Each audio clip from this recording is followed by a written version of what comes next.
नमस्कार दोस्तों, स्वागत है आप सभी का। आप लोग जो चुनौतियों से संघर्ष कर रहे हो उसके लिए मैं आपसे एक बात कहना चाहूँगा कि जो संज्ञान की ऑफलाइन क्लासें चलती थी, जिन भैया बहनों का निरंतर अध्ययन चल रहा था, तो अभी वर्तमान में उनका अध्ययन भली भांति से नहीं चल पा रहा है। तो उन सबके लिए एक संदेश है कि आप लोग ये जो ऑनलाइन क्लास देख रहे हो तो इसमें आपको उसी प्रकार की भली भांति जानकारी दी जाएगी जो ऑफलाइन क्लास में जो आप लोगों को दी जाती थी। यानी आप लोगों को मैं संपूर्ण जानकारी जो है वो देने का वो पूरा प्रयास हमारा है, संज्ञान टीम का पूरा प्रयास रहेगा कि आपको संपूर्ण जानकारी दें। तो आप लोगों के मन में कभी भी ये मनस्थिति नहीं बननी चाहिए कि हमारे को जो ऑनलाइन क्लास चल रही है उसमें कम या अल्प ज्ञान दिया जा रहा है या इससे जो अपने को संपूर्ण ज्ञान नहीं मिल पा रहा है। तो ऐसी मन में को विचार नहीं लाना है। यानी ये जो संज्ञान कोचिंग है ये आपको संपूर्ण जानकारी दे रहे हैं और आपको जो है निःशुल्क पूरी तरीके से सारी जानकारी मैं उपलब्ध करा सकूं, ऐसा मैं प्रयास करता हूं। और मैं आपके कुशल जीवन की और आप लोगों के सभी के सफल होने की भगवान से प्रार्थना करता हूं। आज जो अपना बिंदु है वो है सर्वनाम। हम सर्वनाम के बारे में बात करेंगे क्योंकि सर्वनाम से संबंधित प्रश्न जो है वो प्रतियोगी परीक्षाओं में पूछे जाते हैं। हिंदी जो कोई से भी जैसे कई भी हिंदी जो विषय आता है तो इसमें सर्वनाम का बिंदु सबसे महत्वपूर्ण होता है और इसकी संपूर्ण सारगर्भित जानकारी देने का मेरा पूरा प्रयास रहेगा। तो आप सभी जो है पूरी तन्मयता से, पूरी तल्लीनता से एकाग्रचित होकर इस जो बिंदु बनाया मैंने इसको देखें, इसको सब्सक्राइब नहीं किया है चैनल को तो सब्सक्राइब करें और साथ ही कमेंट भी करें और शेयर भी करें दोस्तों। और अपने जो सहयोगी है उन सभी का जो है इसमें उनको शेयर करते हुए इनको इसके बारे में अवगत कराया ताकि उनको भी ज़्यादा से ज़्यादा लाभ मिल सके। तो आज हम बात करेंगे सर्वनाम के बारे में। जैसे सर्वनाम आप लोग सुनते आते हैं कि नाम, ये सर्वनाम क्या होता है, तो इसके बारे में हम सबसे पहले जानकारी लेते हैं। सर्वनाम, पहले भी शब्द को देखेंगे हम। सर्वनाम तो सर्व और नाम से मिलकर बना है। सर्व का मतलब हम बचपन में पढ़े थे, संस्कृत में आता है। सर्व का मतलब सभी होता है और नाम का अर्थ नाम ही होता है। तो यहाँ पे अगर मैं इसका शाब्दिक अर्थ लिखूँ कि इसका शाब्दिक अर्थ क्या होता है, तो सर्वनाम का शाब्दिक अर्थ होता है, शाब्दिक अर्थ सबका नाम। सर्वनाम का शाब्दिक अर्थ होता है सबका नाम। सर्वनाम का शाब्दिक अर्थ सबका नाम। अब यहाँ पे इससे विदित हो गया, सर्व यानी सभी कहते हैं और नाम का मतलब नाम होता है, तो यहाँ पे सबका नाम आया है।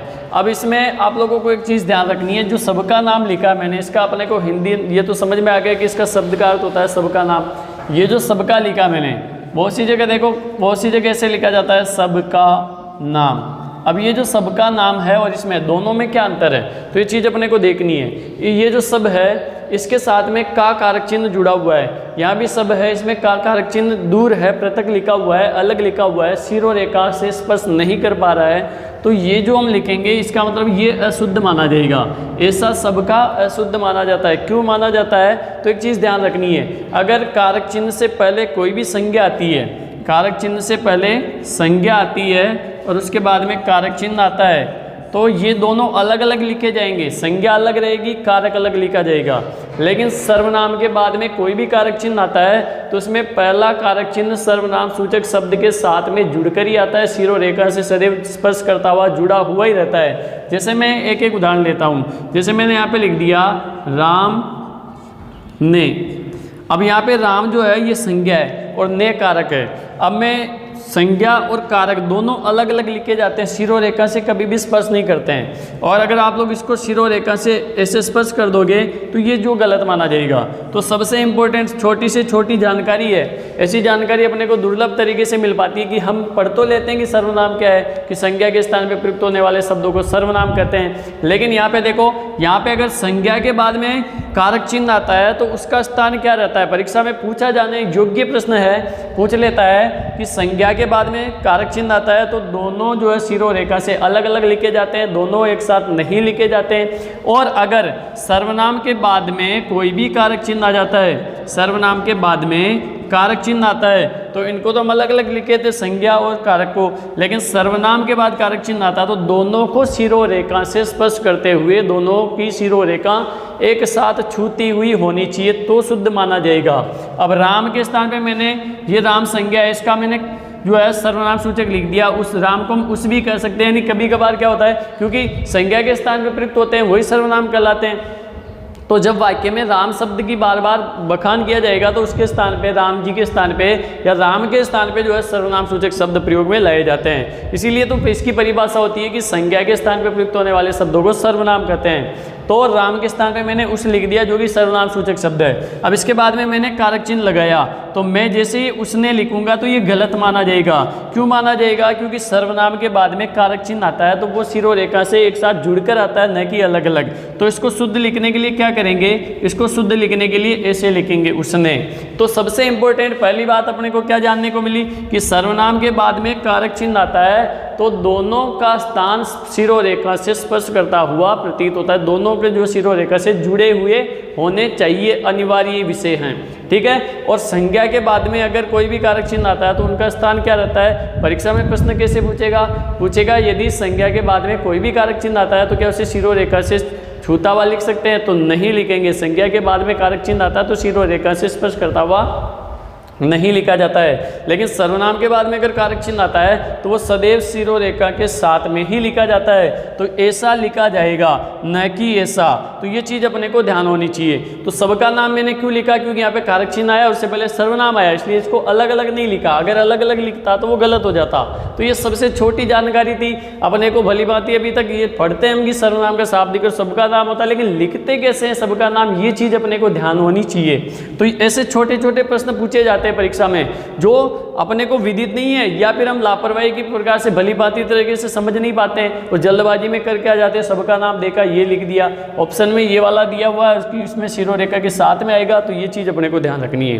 कारक चिन्ह के साथ यानी सर्वनाम सूचक के बाद कारक आए तो उसमें एक साथ ही लिखा जाता है, ठीक है। अब इसी के साथ एक और देख लो, जैसे तो पहला कारक था, अब मैं लिख दूँ राम के लिए, ठीक है। तो इसमें देखो, इसमें राम के साथ में दो कारक चिन्ह आए, पहला कारक के और दूसरा लिए आया है। दो कारक चिन्ह है।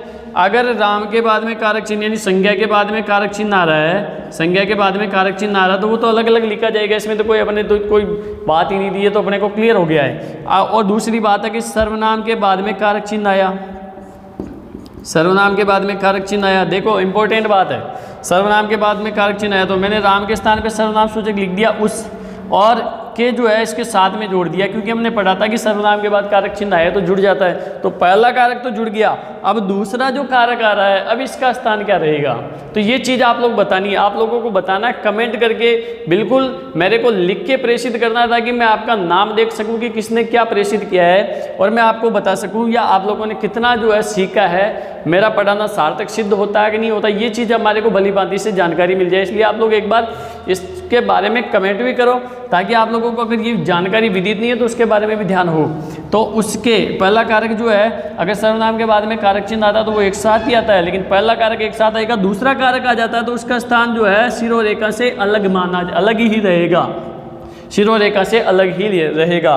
तो उसके लिए जो है ये कारक चिन्ह, पहला कारक चिन्ह इसके साथ आ गया, दूसरा कारक चिन्ह आया तो अलग लिखा जाएगा, जबकि संज्ञा के साथ में आने वाले तो अलग अलग ही लिखे जाते हैं। तो आशा करता हूँ कि ये चीज़ आपके पूरी तरह से समझ में आ गई होगी, पूरी तरह से क्लियर हो गई होगी। तो ये चीज़ अपने को ध्यान रखनी है कि सर्वनाम के बाद कारक चिन्ह आए तो दोनों जो है शिरोरेखा से जुड़े होते हैं। पहला कारक जुड़ा होता है, दूसरा कारक आ जाता है तो वो अलग लिखा जाएगा, जबकि संज्ञा के साथ में कारक चिन्ह आता है तो वो अलग अलग स्थान पे अलग अलग जगह शिरोरेखा से विच्छेद करते हुए अलग अलग जगह लिखे जाएंगे। तो ये चीज़ हो गई अपने क्लियर कि सर्वनाम का शाब्दिक अर्थ होता है सबका नाम, पहली बात। अब बात करते हैं कि सर्वनाम की परिभाषा क्या होती है। तो परिभाषा तो हम पहले दूसरी तीसरी क्लास से पढ़ते आ रहे हैं कि सर्वनाम की परिभाषा क्या होती है। संज्ञा के स्थान पर प्रयुक्त होने वाले शब्द, संज्ञा के स्थान पर प्रयुक्त होने वाले शब्द वो कहलाते हैं सर्वनाम, यानी संज्ञा के स्थान पे प्रयुक्त होने वाले शब्द क्या कहलाते हैं, सर्वनाम कहलाते हैं। जैसे मैं एक बात करता हूँ कि संज्ञा चीज़, जैसे कोई भी कहानी होती है, कोई भी कहानी होती है या संज्ञा शब्द होता है। जैसे एक जंगल में एक शेर था, अब यहाँ पे शेर जो है वाक्य में जो है वो शेर संज्ञा होगा, एक जंगल में एक शेर था, शेर बहुत ही भूखा था। अब मैंने वापस संज्ञा को रिपीट कर दिया, यानी संज्ञा को मैंने दोबारा संज्ञा को वाक्य में प्रयुक्त कर दिया।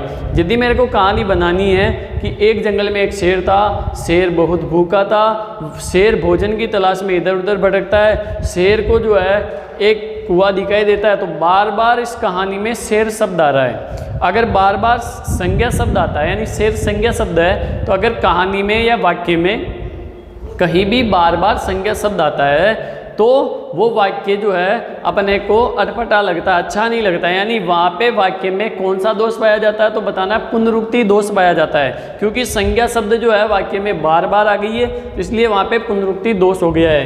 तो संज्ञा शब्द की बार बार आवृत्ति होने पर वाक्य में इंपॉर्टेंट प्रश्न, सबसे इंपॉर्टेंट आज जो बात हो रही है सबसे इंपॉर्टेंट प्रश्नों के बारे में बात होने वाली है, और ये चीज़ आपको पूरी तरह से ध्यान होनी चाहिए। ठीक है, संज्ञा शब्द, यदि वाक्य में संज्ञा शब्द की बार बार आवृत्ति हो, संज्ञा शब्द की एक ही संज्ञा शब्द की बार बार आवृत्ति हो, बार बार आवृत्ति हो मतलब यानी बार बार जो है वो संज्ञा शब्द आए। यदि वाक्य में एक ही संज्ञा शब्द बार बार आए, एक ही संज्ञा शब्द की बार बार आवृत्ति हो, तो उसे हम जो है वाक्य का पुनरुक्ति दोष मानते हैं, वो वाक्य का पुनरुक्ति दोष कहलाता है। तो कौन सा दोष कहलाएगा? यदि संज्ञा शब्द बार बार आता है तो पुनरुक्ति दोष कहलाता है। अब इस पुनरुक्ति दोष को समाप्त करने के लिए हम क्या करते हैं? सबसे महत्वपूर्ण बिंदु जो है वो है सर्वनाम। यदि संज्ञा शब्द की बार बार आवृत्ति हो रही है, जैसे एक जंगल में एक शेर था, शेर बहुत भूखा था, शेर भोजन की तलाश में गया, तो ये संज्ञा शब्द शेर बार बार आया है, संज्ञा शब्द शेर बार बार आया है। और जब हम शेर बार बार करेंगे तो ये कौन सा दोष कहलाएगा? ये कहलाएगा पुनरुक्ति दोष। वाक्य में संज्ञा शब्द की बार बार आवृत्ति होने से पुनरुक्ति दोष आ जाता है। इस पुनरुक्ति दोष के निवारण के लिए, इस पुनरुक्ति दोष की समस्या का निवारण करने के लिए, यानी इसको हटाना, निवारण के लिए जो है हम सर्वनाम सूचक शब्दों का प्रयोग करते हैं। संज्ञा शब्द की बार बार आवृत्ति होने से पुनरुक्ति दोष आ जाता है। पहली प्रश्न, यानी पहला प्रश्न पूछेगा संज्ञा शब्द की बार बार आवृत्ति होती है तो वाक्य में कौन सा दोष कहलाता है? पुनरुक्ति दोष कहलाता है। दूसरी बात हो गई, इस वाक्य में से पुनरुक्ति दोष को हटाने के लिए, पुनरुक्ति दोष का निवारण करने के लिए किन शब्दों का प्रयोग किया जाता है? तो सर्वनाम सूचक शब्दों का प्रयोग किया जाता है। अब इसके स्थान पे आप क्या लिखोगे? एक जंगल में एक शेर था। अब शेर को हटा के सर्वनाम सूचक शब्द लिख दो। वह बहुत भूखा था, तो शेर के स्थान पे आया वह, उसने, अब वह आ गया तीसरा, उसने आ गया, तो वह शब्द आया, संज्ञा के स्थान पे सर्वनाम हो गया। उस आया, उसने एक कुआं देखा, एक जंगल में एक शेर था, वह बहुत भूखा था, उसने एक कुआं देखा। अब देखो शेर संज्ञा शब्द एक बार ही आया है, तो यानी पुनरुक्ति दोष हटा दिया हमने। कैसे हटाया? क्योंकि उसके स्थान पे हमने क्या लिख दिए? सर्वनाम सूचक शब्द लिख दिए, और ये सर्वनाम सूचक शब्द लिख देने से वाक्य का पुनरुक्ति दोष समाप्त हो गया है। तो वाक्य में पुनरुक्ति दोष क्यों आता है? तो संज्ञा शब्द की बार बार आवृत्ति होने से पुनरुक्ति दोष आता है। पुनरुक्ति दोष को समाप्त करने के लिए हम क्या करेंगे? सर्वनाम सूचक शब्दों का प्रयोग किया जाता है। अब और महत्वपूर्ण बात होती है, क्या सर्वनाम से पहले, पूछा गया प्रश्न है, क्या सर्वनाम से पहले संबोधन कारक का प्रयोग किया जाता है क्या? आप लोगों को विदित होगा कि कारक अपने 6+2 यानी 6 मुख्य होते हैं, 2 जो है उनके संबंधित गुण होते हैं, तो कुल मिला के 8 कारक होते हैं। अब 8 कारकों में से एक कारक ऐसा है जो कभी भी सर्वनाम से पहले नहीं आता है, तो वो कारक कौन सा होगा? तो वो कारक होगा संबोधन कारक। तो इसकी बात आती, आगे वाली बात आती है कि संबोधन कारक के बाद सर्वनाम सूचक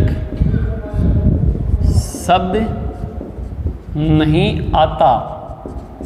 या ऐसे कह देते हैं, सर्वनाम से जस्ट पहले संबोधन कारक का प्रयोग नहीं किया जाता। बात एक ही है कि संबोधन कारक के तुरंत बाद में, यानी जस्ट संबोधन और उसके बाद में, तुरंत बाद की बात हो रही है, संबोधन के तुरंत बाद में कोई भी सर्वनाम सूचक शब्द नहीं आता है, और सर्वनाम से पहले कभी भी संबोधन नहीं आता है। ये दोनों चीज़ें, यानी है तो बात एक ही, लेकिन 2 तरीके से वो प्रश्न पूछ सकता है कि संबोधन के बाद में कभी भी सर्वनाम सूचक शब्द का प्रयोग नहीं किया जाता है, सर्वनाम से पहले कभी भी संबोधन कारक का प्रयोग नहीं किया जाता है। अगर अब बात आती है कि संबोधन है, तो इसके बाद में किसका प्रयोग किया जाता है? इसके बाद में संज्ञा शब्द ही आएगा, इसके बाद में सर्वनाम नहीं आएगा।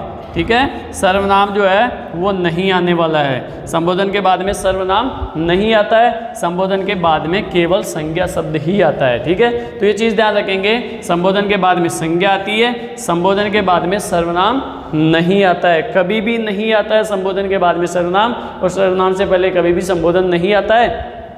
तो सर्वनाम से पहले कितने कारक आ सकते हैं? तो सर्वनाम से पहले 8 कारकों में से एक नहीं आता, तो कितने कारक आ सकते हैं? 7 कारक जो है इसमें सर्वनाम से पहले आ सकते हैं। जबकि संज्ञा से पहले कितने कारक आ सकते हैं?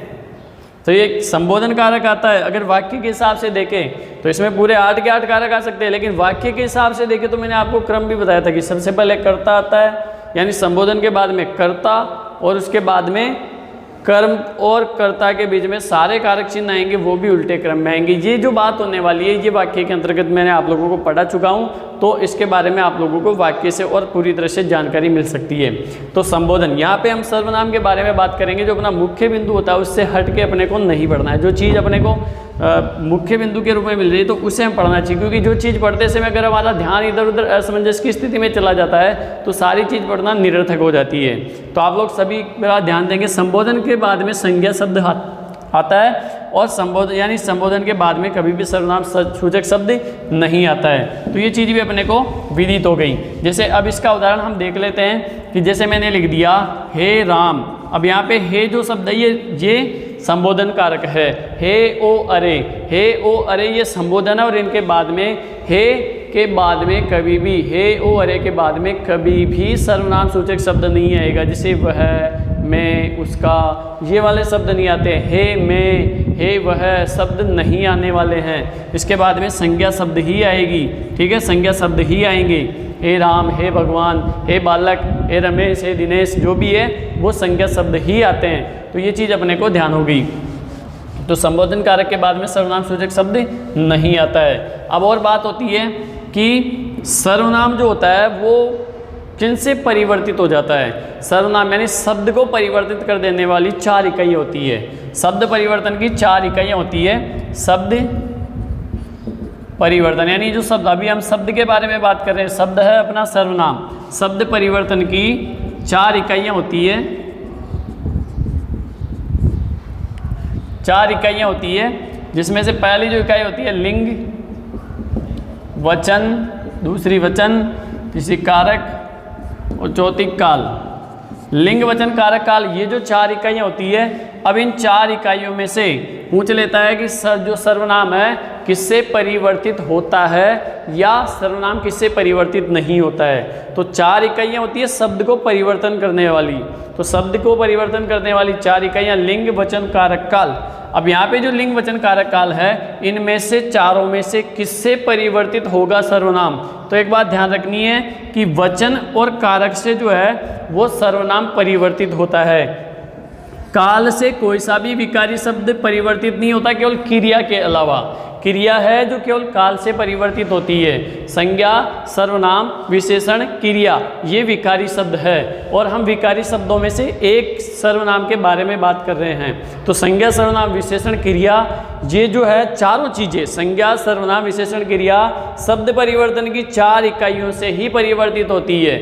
ये जरूरी नहीं कि सारों से ही सारी परिवर्तित हो। लिंग, वचन, कारक, काल से सारी चारों इकाइयों से कोई परिवर्तित नहीं होता है। यानी लिंग, वचन, जैसे सर्वनाम के बारे में बात हुई तो वचन व कारक से ही होगा, तो बाकी 2 छोड़ दिए, इनसे परिवर्तित नहीं होने वाला है। लिंग व काल से सर्वनाम परिवर्तित नहीं होता है। ठीक है, काल, तो इस तरह जो है ये चीज़ें ध्यान रखनी है। तो शब्द परिवर्तन की 4 इकाइयाँ होती है, जिनमें से सर्वनाम किससे परिवर्तित होता है? सर्वनाम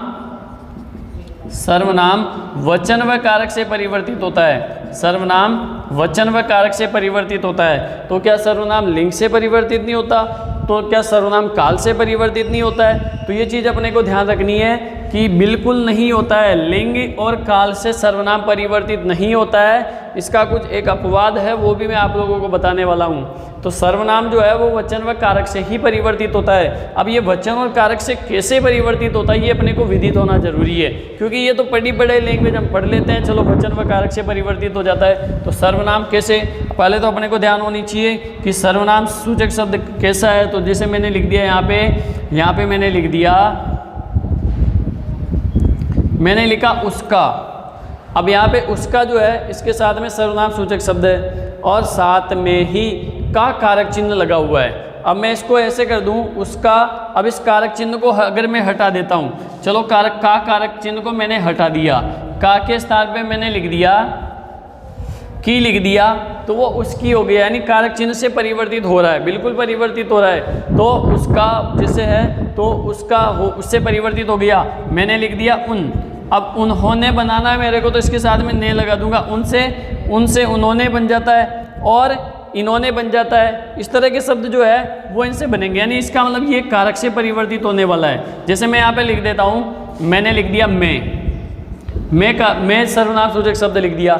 अब इसमें कारक लगाया मैंने कर्ता ने, पहला कारक ने, तो मैंने ने लगाते ही ये सर्वनाम सूचक शब्द जो है बिल्कुल सर्वनाम जो है सर्वनाम सूचक शब्द कारक से परिवर्तित हो रहा है क्योंकि मैंने ने लगा दिया। अब कर्ता को हटा दो, कर्ता ने, कर्म को, तो यहाँ पे मैं जो है ये मुझको या मेरे से हो जाएगा, ठीक है, तो मुझे या मुझको हो जाएगा, यानी को लगा दिया।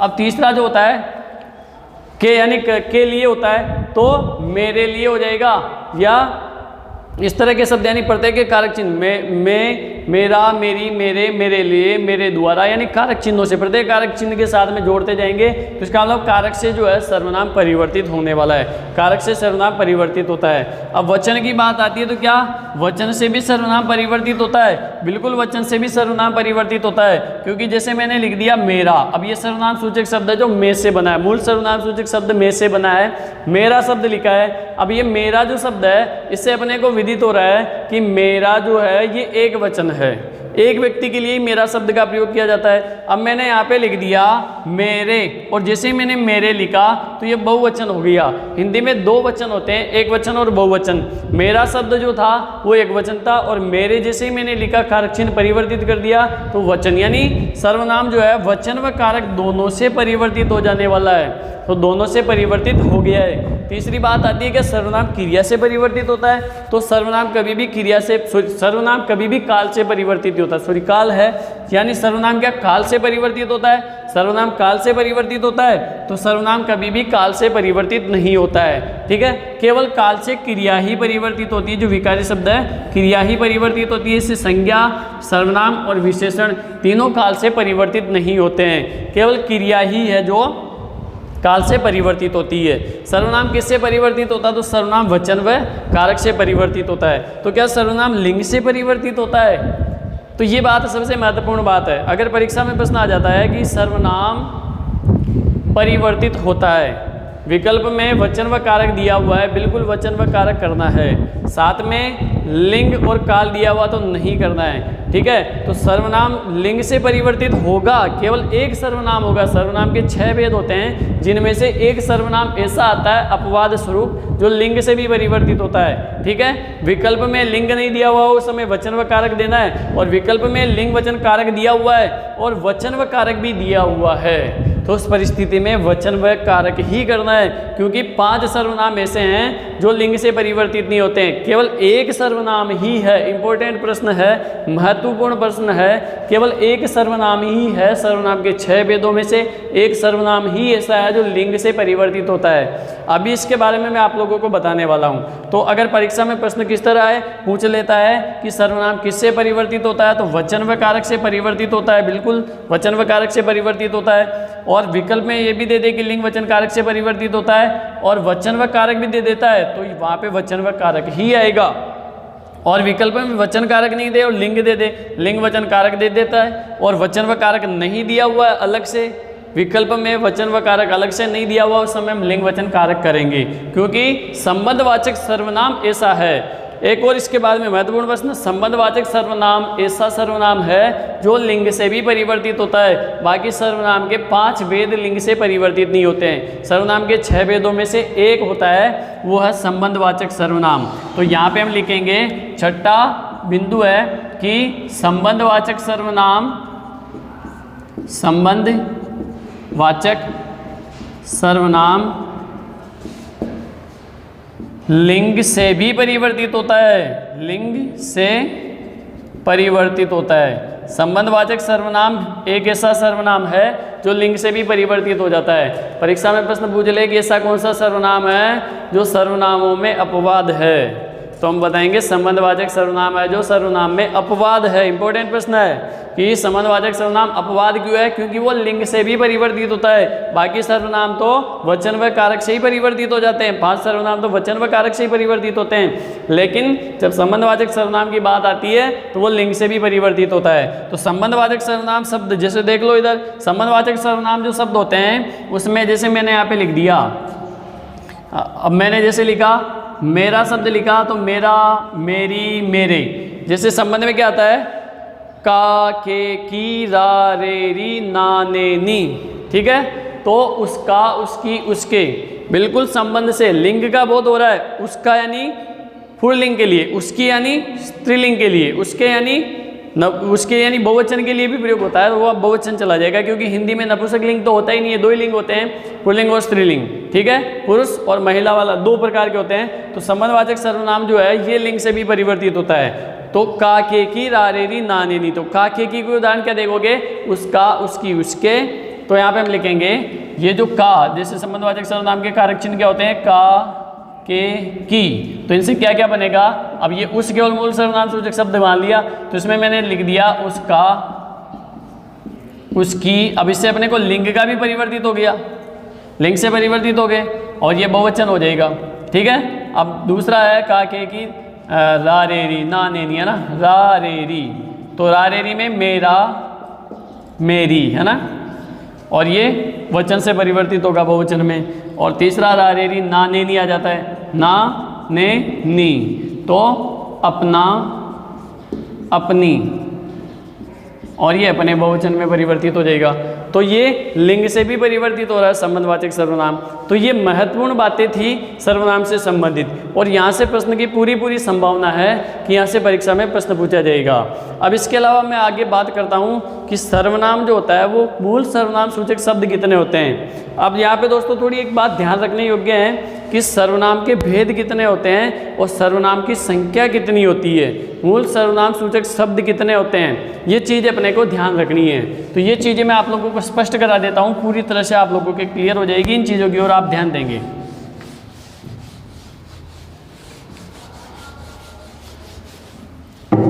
अब बात करते हैं सर्वनाम के जो है संख्या, मूल सर्वनाम की संख्या। सर्वनाम सूचक शब्द कितने होते हैं? सर्वनाम सूचक शब्द कितने होते हैं? तो सबसे महत्वपूर्ण बात ध्यान रखनी है कि सर्वनाम सूचक शब्द 11 होते हैं। सर्वनाम सूचक शब्द होंगे 11। या सर्वनाम की संख्या कितनी होती है? सर्वनाम सूचक शब्द या मूल सर्वनाम सूचक शब्द कितने होते हैं? ऐसी बात आ जाती है कि मूल सर्वनाम सूचक शब्द कितने होते हैं या सर्वनाम सूचक शब्द कितने होते हैं, तो वो होते हैं 11। 11 जो है ये सर्वनाम सूचक शब्द होते हैं। और ये कौन कौन से शब्द है जो मूल सर्वनाम सूचक शब्द आएंगे और इन्हीं से अन्य सर्वनाम शब्द बन जाते हैं, क्योंकि सर्वनाम तो अथाह है।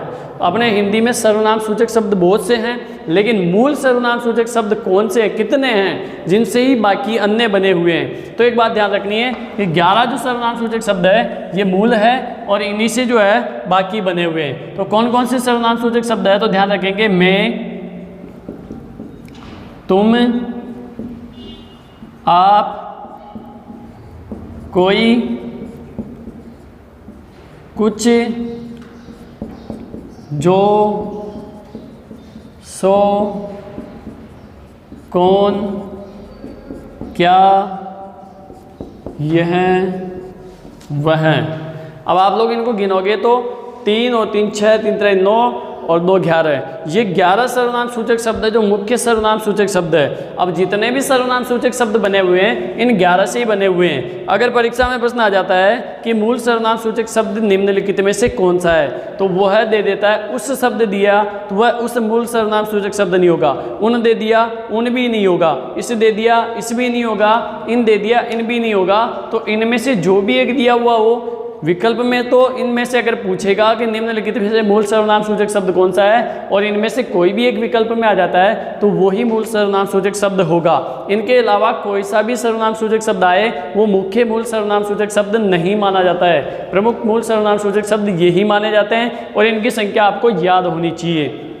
मैं, तुम, आप, कोई कुछ जो सो कौन क्या यह वह है। अब इसका तरीका आप लोगों को खुद जो है ध्यान में रखना है। इनको आप लोग देखोगे, एक बार याद कर लोगे, एक बार अपनी कॉपी में अपनी अभ्यास पुस्तिका में लिखने का प्रयास करोगे, पूरी तरह से आपको याद हो जाएंगे। मैं तुम आप कोई कुछ जो सो कौन क्या ये वह है। तो आपको ये ऐसे याद करना है। तीव्र गति से 2-4 बार बोलोगे, पूरी तरह से आपको याद हो जाएंगे। 2-3-4 बार बोलोगे, उसको आप लोग लिख लोगे। मैं तुम आप कोई कुछ जो सो कौन क्या ये वह, मैं तुम आप कोई कुछ जो सो कौन क्या यह वह, मैं तुम आप कोई कुछ जो सो कौन क्या यह वह। इस तरह से आप बोल के अपनी अभ्यास पुस्तिका में लिखोगे, पूरी तरह से ये चीज़ आप लोगों के समझ में आ जाएगी, समझ में आ जाएगी। तो ये 11 सर्वनाम सूचक शब्द हो गए। अब हम बात करते हैं कि सर्वनाम के भेद कितने होते हैं। तो अगर पहली बात तो गई सर्वनाम सूचक शब्द कितने होते हैं, सर्वनाम की संख्या कितनी होती है, 11।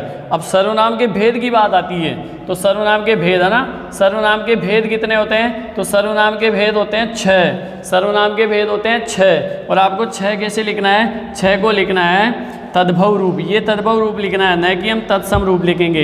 अगर तत्सम रूप लिखोगे तो ये गलत माना जाएगा। हिंदी के हिसाब से पूछता है कि 6 निम्नलिखित में से कौन सा शुद्ध है, तो ये शुद्ध माना जाएगा, ये अशुद्ध माना जाएगा, क्योंकि ये तत्सम यानी संस्कृत वाला रूप है और ये तद्भव यानी हिंदी वाला रूप है। तो सर्वनाम के भेद की हम बात करें तो सर्वनाम के कुल कितने भेद होंगे, तो सर्वनाम के भेद होते हैं 6। अब कौन कौन से 6 भेद होते हैं सर्वनाम के, तो आपको 6 भेद जो है वो याद होने चाहिए।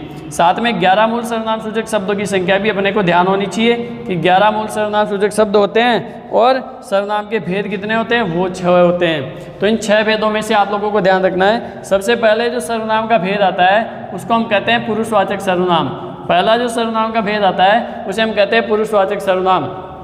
दूसरा जो सर्वनाम का भेद आता है वो होता है निजवाचक सर्वनाम। पहला पुरुषवाचक, दूसरा हो गया निजवाचक।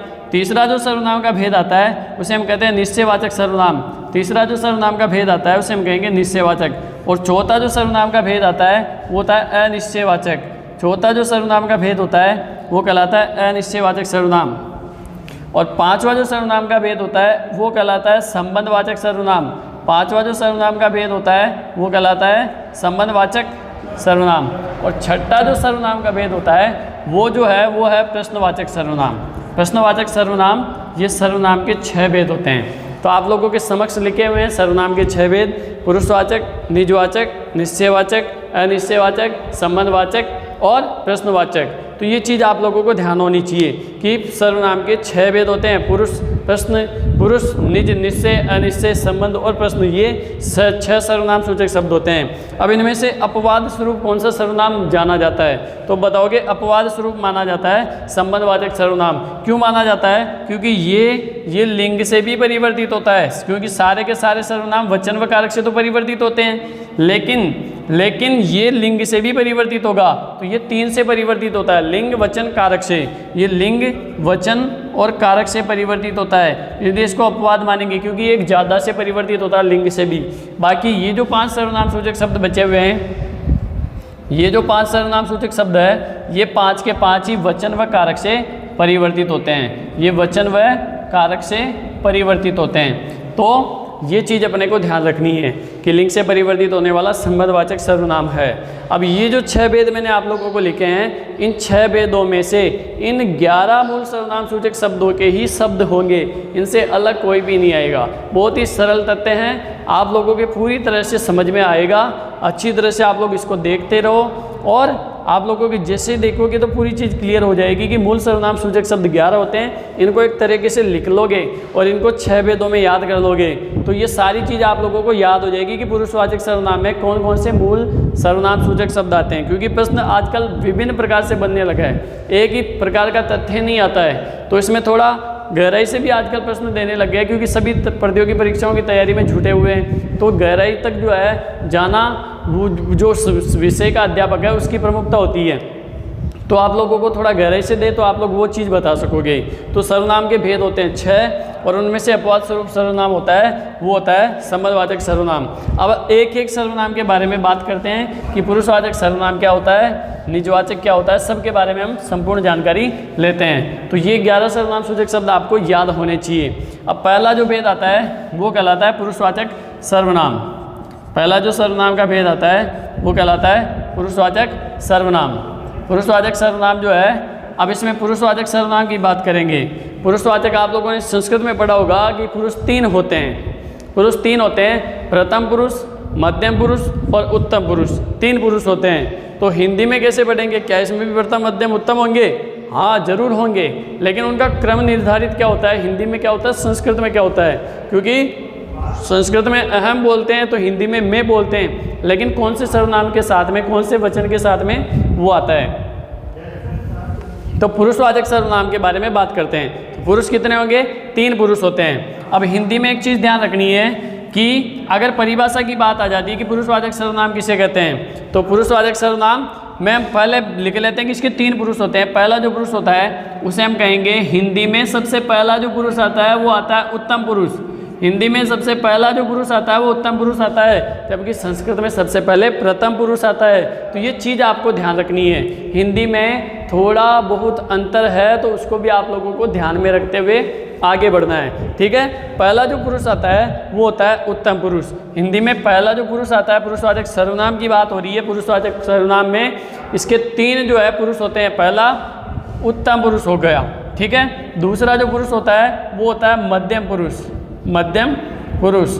और तीसरा जो पुरुष होता है वो होता है अन्य या प्रथम पुरुष, अन्य या प्रथम पुरुष। पुरुषों की संख्या कितनी होती है? पुरुष की संख्या 3 होती है। वचन कितने होते हैं? वचन हिंदी में 2 होते हैं, आप लोगों को ध्यान रखनी है। तो उत्तम पुरुष, मध्यम पुरुष और अन्य या प्रथम पुरुष, ये हिंदी का क्रमांक है। अब ये होते क्या है, उत्तम पुरुष क्या होता है और इनसे क्या संबंध है, इन मूल सर्वनाम सूचक शब्दों का पुरुषवाचक सर्वनाम के उत्तम पुरुष में, मध्यम पुरुष में, अन्य पुरुष से क्या संबंध है, तो हम देखेंगे। उत्तम पुरुष क्या होता है, यानी वह पुरुष, यानी बात कहने वाला, बात कहने वाला।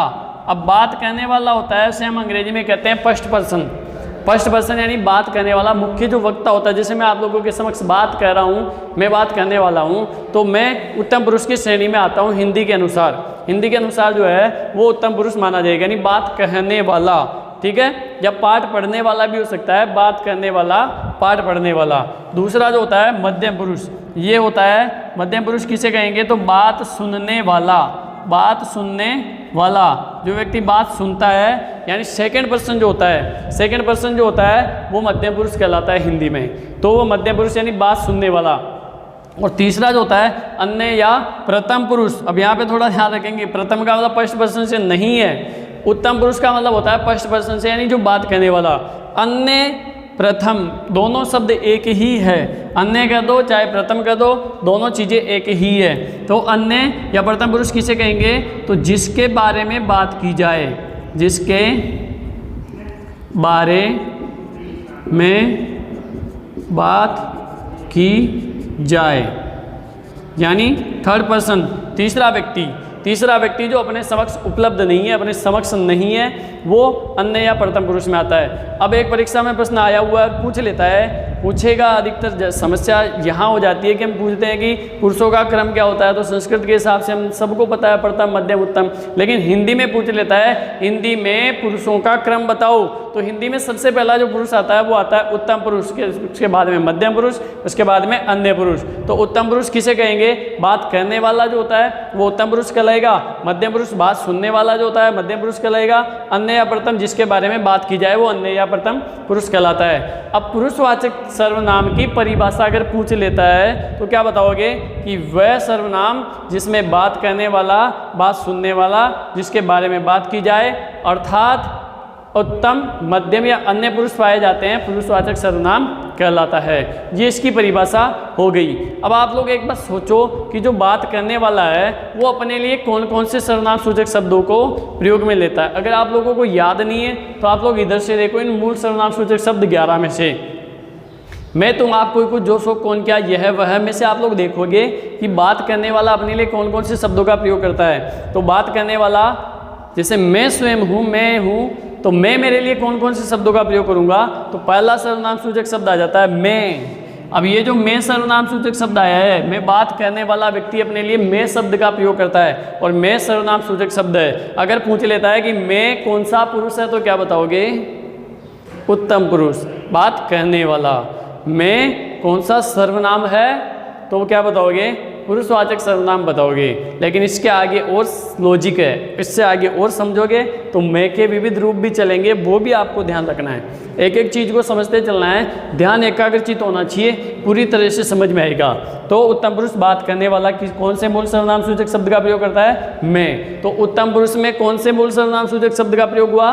मैं का, केवल मैं का, ठीक है, मैं का। अब मैं जो है, अब मैं से क्या बनता है? मैं से मेरा बन सकता है, मैं मेरे लिए बात करने वाला मेरा शब्द का प्रयोग करता है क्या? तो इसका मतलब मैं से बन गए, मैं मूल सर्वनाम सूचक शब्द हो गए, और इससे क्या बना? इससे बन गया मेरा, इससे क्या बना? मेरे, इससे क्या बना? मेरी, इससे क्या बना? मुझे, इससे क्या बना? मुझको। कारक चिन्ह लगाते जाओगे, मुझ लिख दिया, मुझसे, मुझको, ठीक है, और मेरा, मेरी, मेरे, मेरे लिए, मेरे द्वारा, मेरे से, ठीक है। इस तरह के सारे शब्द कारक चिन्ह लगाते जाओगे, उनके आगे अपने आप शब्द निकलते जाएंगे। तो मेरा, मेरी के बाद में मैं से बना मुझ, और मुझ से बना मुझे, और मुझको, मुझसे, ठीक है। अब इसके बाद लिख लोगे मेरे लिए, मेरे द्वारा, ये और भी शब्द कारक चिन्ह लगा के लिख सकते हो, और भी ज़्यादा से ज़्यादा हो जाएंगे। और मैं जो सर्वनाम शब्द है, इससे बनने वाले और भी शब्द होते हैं, वो होते हैं मैं से। जो मैं मूल सर्वनाम सूचक शब्द है, इससे हम भी बनता है। जैसे आप लोग अंग्रेजी में पढ़ते हो आई और वी, तो फर्स्ट पर्सन में आई और वी आते हैं, लेकिन अपने हिंदी में फर्स्ट पर्सन क्या है? उत्तम पुरुष। तो आई यानी मैं मूल सर्वनाम सूचक शब्द से हम भी बनता है। और हम के रूप क्या चलेंगे? हमारा, हमारी, हमारे, हमारे लिए, हमारे द्वारा, हमसे, हमें। ये जो है मैं मूल सर्वनाम सूचक शब्द से ही बनते हैं। परीक्षा में प्रश्न आ जाता है कि मूल सर्वनाम सूचक शब्द बताओ, तो अधिकतर हमको भी मूल सर्वनाम सूचक शब्द समझ लेते हैं, जबकि हम मूल सर्वनाम सूचक शब्द नहीं होता है। ये 11 में आया हुआ ही नहीं है, 11 ही होते हैं मूल सर्वनाम सूचक शब्द, और हम होता ही नहीं है। तो हम किसका रूप होता है? हम मैं का रूप होता है। मैं मूल सर्वनाम सूचक शब्द होता है, उसका हम जो है वो रूप होता है। अगर परीक्षा में प्रश्न पूछ लेता है हमारा कौन सा पुरुषवाचक सर्वनाम है, हमारा शब्द कौन सा पुरुषवाचक सर्वनाम है, तो बताना उत्तम पुरुष, हमारा, हमारी, हमारे शब्द, ठीक है। और एक बात और ध्यान रखनी है कि पुरुषवाचक सर्वनाम होता है, इसके बाद में क्रिया आती है, यानी जहाँ वाक्य में क्रिया आती है, वाक्य पूरा निर्धारित होता है, अंत में क्रिया आती है, तो वहाँ पे पुरुषवाचक सर्वनाम होगा, ठीक है। साथ में ये शब्द आपको याद रखने ही रखने हैं। क्रिया वाला बिंदु आप लोगों के आगे समझ में आने वाला है, क्योंकि मैंने लिखा पुरुषवाचक सर्वनाम के बाद क्रिया आती है। अगर पुरुषवाचक सर्वनाम शब्द के बाद में संज्ञा शब्द आ जाता है, तो वो अलग अलग रूपों में परिवर्तित हो जाता है, लेकिन वो आगे की बात, आप लोग बिंदु वाइज समझते जाओ, पूरी चीज़ क्लियर होने वाली है, ठीक है। तो उत्तम पुरुषवाचक सर्वनाम में बात करने वाला शब्द अपने लिए कौन कौन से शब्दों का प्रयोग करता है? मैं, मेरा, मेरी, यानी मूल सर्वनाम मैं का प्रयोग करता है, उससे ये शब्द बने हुए हैं। और हमारा, हमारी, हमारे, इससे बन जाएंगे हमसे, हमारा, हमारी। अब उसके बाद हम बात करते हैं दूसरा जो सर्वनाम होता है, मूल सर्वनाम का जो दूसरा भेद होता है मध्यम पुरुष, यानी बात सुनने वाला। मैं बात करने वाला हूँ और आप लोग सभी, आप, तुम, जिसे हम कहते हैं तुम, यानी सेकंड पर्सन जो होता है, उसके लिए हम तुम और आप शब्द का प्रयोग करते हैं। यानी बात सुनने वाला कौन से मूल सर्वनाम शब्द का प्रयोग करेगा? तो उसके लिए आएगा तुम जो है ये मूल सर्वनाम सूचक शब्द होता है। और तुम के अगर हम रूप बनाते हैं तो इसके तुम्हारा, तुम्हारी, तुम्हारे, तुम्हारे लिए, तुमसे, इस तरह के सारे शब्द जो है, तुझे जो बनेगा ये भी तुमसे ही बनने वाला है। जैसे मैं से मुझे बना, तुझ बना, ठीक, सॉरी, मैं से मुझ बना और मुझे बना, उसी तरह तुम से तुझ और तुझे बनेगा, ठीक है। तुम्हारा, तुम्हारी, तुम्हारे वाले सारे शब्द जो है वो तुमसे ही बनने वाले हैं, ठीक है। तो तुमसे, तुम्हारा, तुम्हारी, तुम्हारे, और तुझे, तुझको, तुझसे, तुम्हारे लिए, तुमसे, इस तरह के सारे कारक चिन्ह लगाते जाओगे, शब्द अपने आप बनते जाएंगे। और तुम के साथ में एक आप शब्द भी आता है। आप जो आएगा वो भी इसी के साथ में आता है। आप जो है वो भी मूल सर्वनाम सूचक शब्द होगा, लेकिन आएगा किसके साथ? आएगा पुरुषवाचक में मध्यम पुरुष के साथ में, ठीक है। तो आपसे क्या बनेगा? आपका, आपकी, आपके, आपके लिए, आपके द्वारा, इस तरह के सारे शब्द बनेंगे। ठीक है, तो कारक चिन्ह लगाते जाना और तुम और आपके रूप बन जाएंगे। तो तुम्हारा, तुम्हारी, तुम्हारे लिए, तुम्हारे द्वारा, और आपका, आपकी, आपके लिए, आपके द्वारा, आपसे, इस तरह के सारे शब्द जो है वो मध्यम पुरुष में बात सुनने वाले के लिए प्रयोग में लाए जाते हैं। अब पूछ लेता है कि पुरुषवाचक सर्वनाम में मध्यम पुरुष में कौन से मूल सर्वनाम सूचक शब्दों का प्रयोग किया जाता है, या मध्यम पुरुष में कितने मूल सर्वनाम सूचक शब्दों का प्रयोग किया जाता है। तो आप क्या बताओगे, कितने बताओगे? तो वो संख्या निर्धारित है 2 जो है ये मूल सर्वनाम सूचक शब्द आएंगे।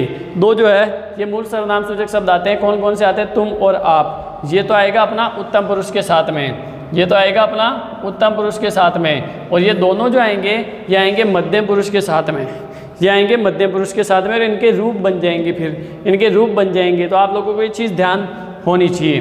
तीसरे जो पर्सन के बारे में बात करते हैं या पुरुष के बारे में बात करते हैं वो है अन्य या प्रथम पुरुष, यानी जिसके बारे में बात की जाए, यानी दो चीज़ों के समक्ष वहाँ उपस्थित नहीं होता है। बात करने वाला उपस्थित होता है, बात सुनने वाला उपस्थित होता है, लेकिन जिसके बारे में बात की जाए वो एक अलग ही आदमी होता है, तीसरा आदमी होता है। यानी अन्य व्यक्ति के बारे में, तीसरे व्यक्ति के बारे में बात की जाती है, वहाँ पे अन्य या प्रथम पुरुष आता है। इंपॉर्टेंट, प्रथम पुरुष या अन्य, तीसरा, प्रथम तीसरा, यानी पहला पुरुष जो है वो तीसरा मनुष्य है कोई ना कोई। ये हिंदी का लॉजिक है, हिंदी के हिसाब से समझना है। थर्ड पर्सन प्रथम पुरुष के रूप में मान्य होगा। तो ये चीज़ ध्यान रखनी है, अन्य या प्रथम पुरुष जिसके बारे में बात की जाए, तीसरा पुरुष। अब आप लोग इनमें से ध्यान लगाओगे कि ऐसे कौन से शब्द है जो वो तीसरे व्यक्ति के लिए प्रयोग में लाए जाते हैं। तो मैं तो खुद के लिए प्रयोग में लाया जाता था, तुम और आप सेकंड पर्सन के लिए प्रयोग में लाए जाते थे। कोई कुछ तो है ही नहीं, जो सो भी नहीं है, कौन क्या, यह वह शब्द जो आ रहे हैं, 2 शब्द आए, देखो 2 आए, यह वह। अब देखना इनके रूप भी बनाता हूँ मैं। यह और वह जो है ये तीसरे पर्सन के लिए, यानी प्रथम पुरुष के लिए जो है ये प्रयोग में लाए जाते हैं। अन्य या प्रथम पुरुष के लिए यह और वह मूल सर्वनाम सूचक शब्दों का प्रयोग किया जाता है। अब यह से क्या बनता है? यह जो मूल सर्वनाम सूचक शब्द है यह से बनता है इस, यह से बनता है इस। आप लोगों ने हिंदी संधि नियमों में तो देखा होगा कि यह ई में परिवर्तित हो जाता है, वह ऊ में परिवर्तित हो जाता है। तो यहाँ पे यह ई में परिवर्तित हो गया तो इस हो गया, यह इस। ठीक है, यह से बन जाएगा इस। परिवर्तित होने का मतलब अपने को केवल याद रखने का तरीका बता रहा हूँ। परिवर्तित तो वो संधि नियम में होता है, लेकिन यहाँ पे तो कोई परिवर्तित होने का नियम नहीं है। यहाँ तो मूल सर्वनाम सूचक शब्द यह है और सीधी सीधी बात है, यह से इस बन जाता है, इतनी सी बात है। तो यह से क्या बनेगा? इस। और इससे क्या बनेगा? इसका, इसकी, इसके, इसके लिए, इसके द्वारा, सारे शब्द बन जाएंगे।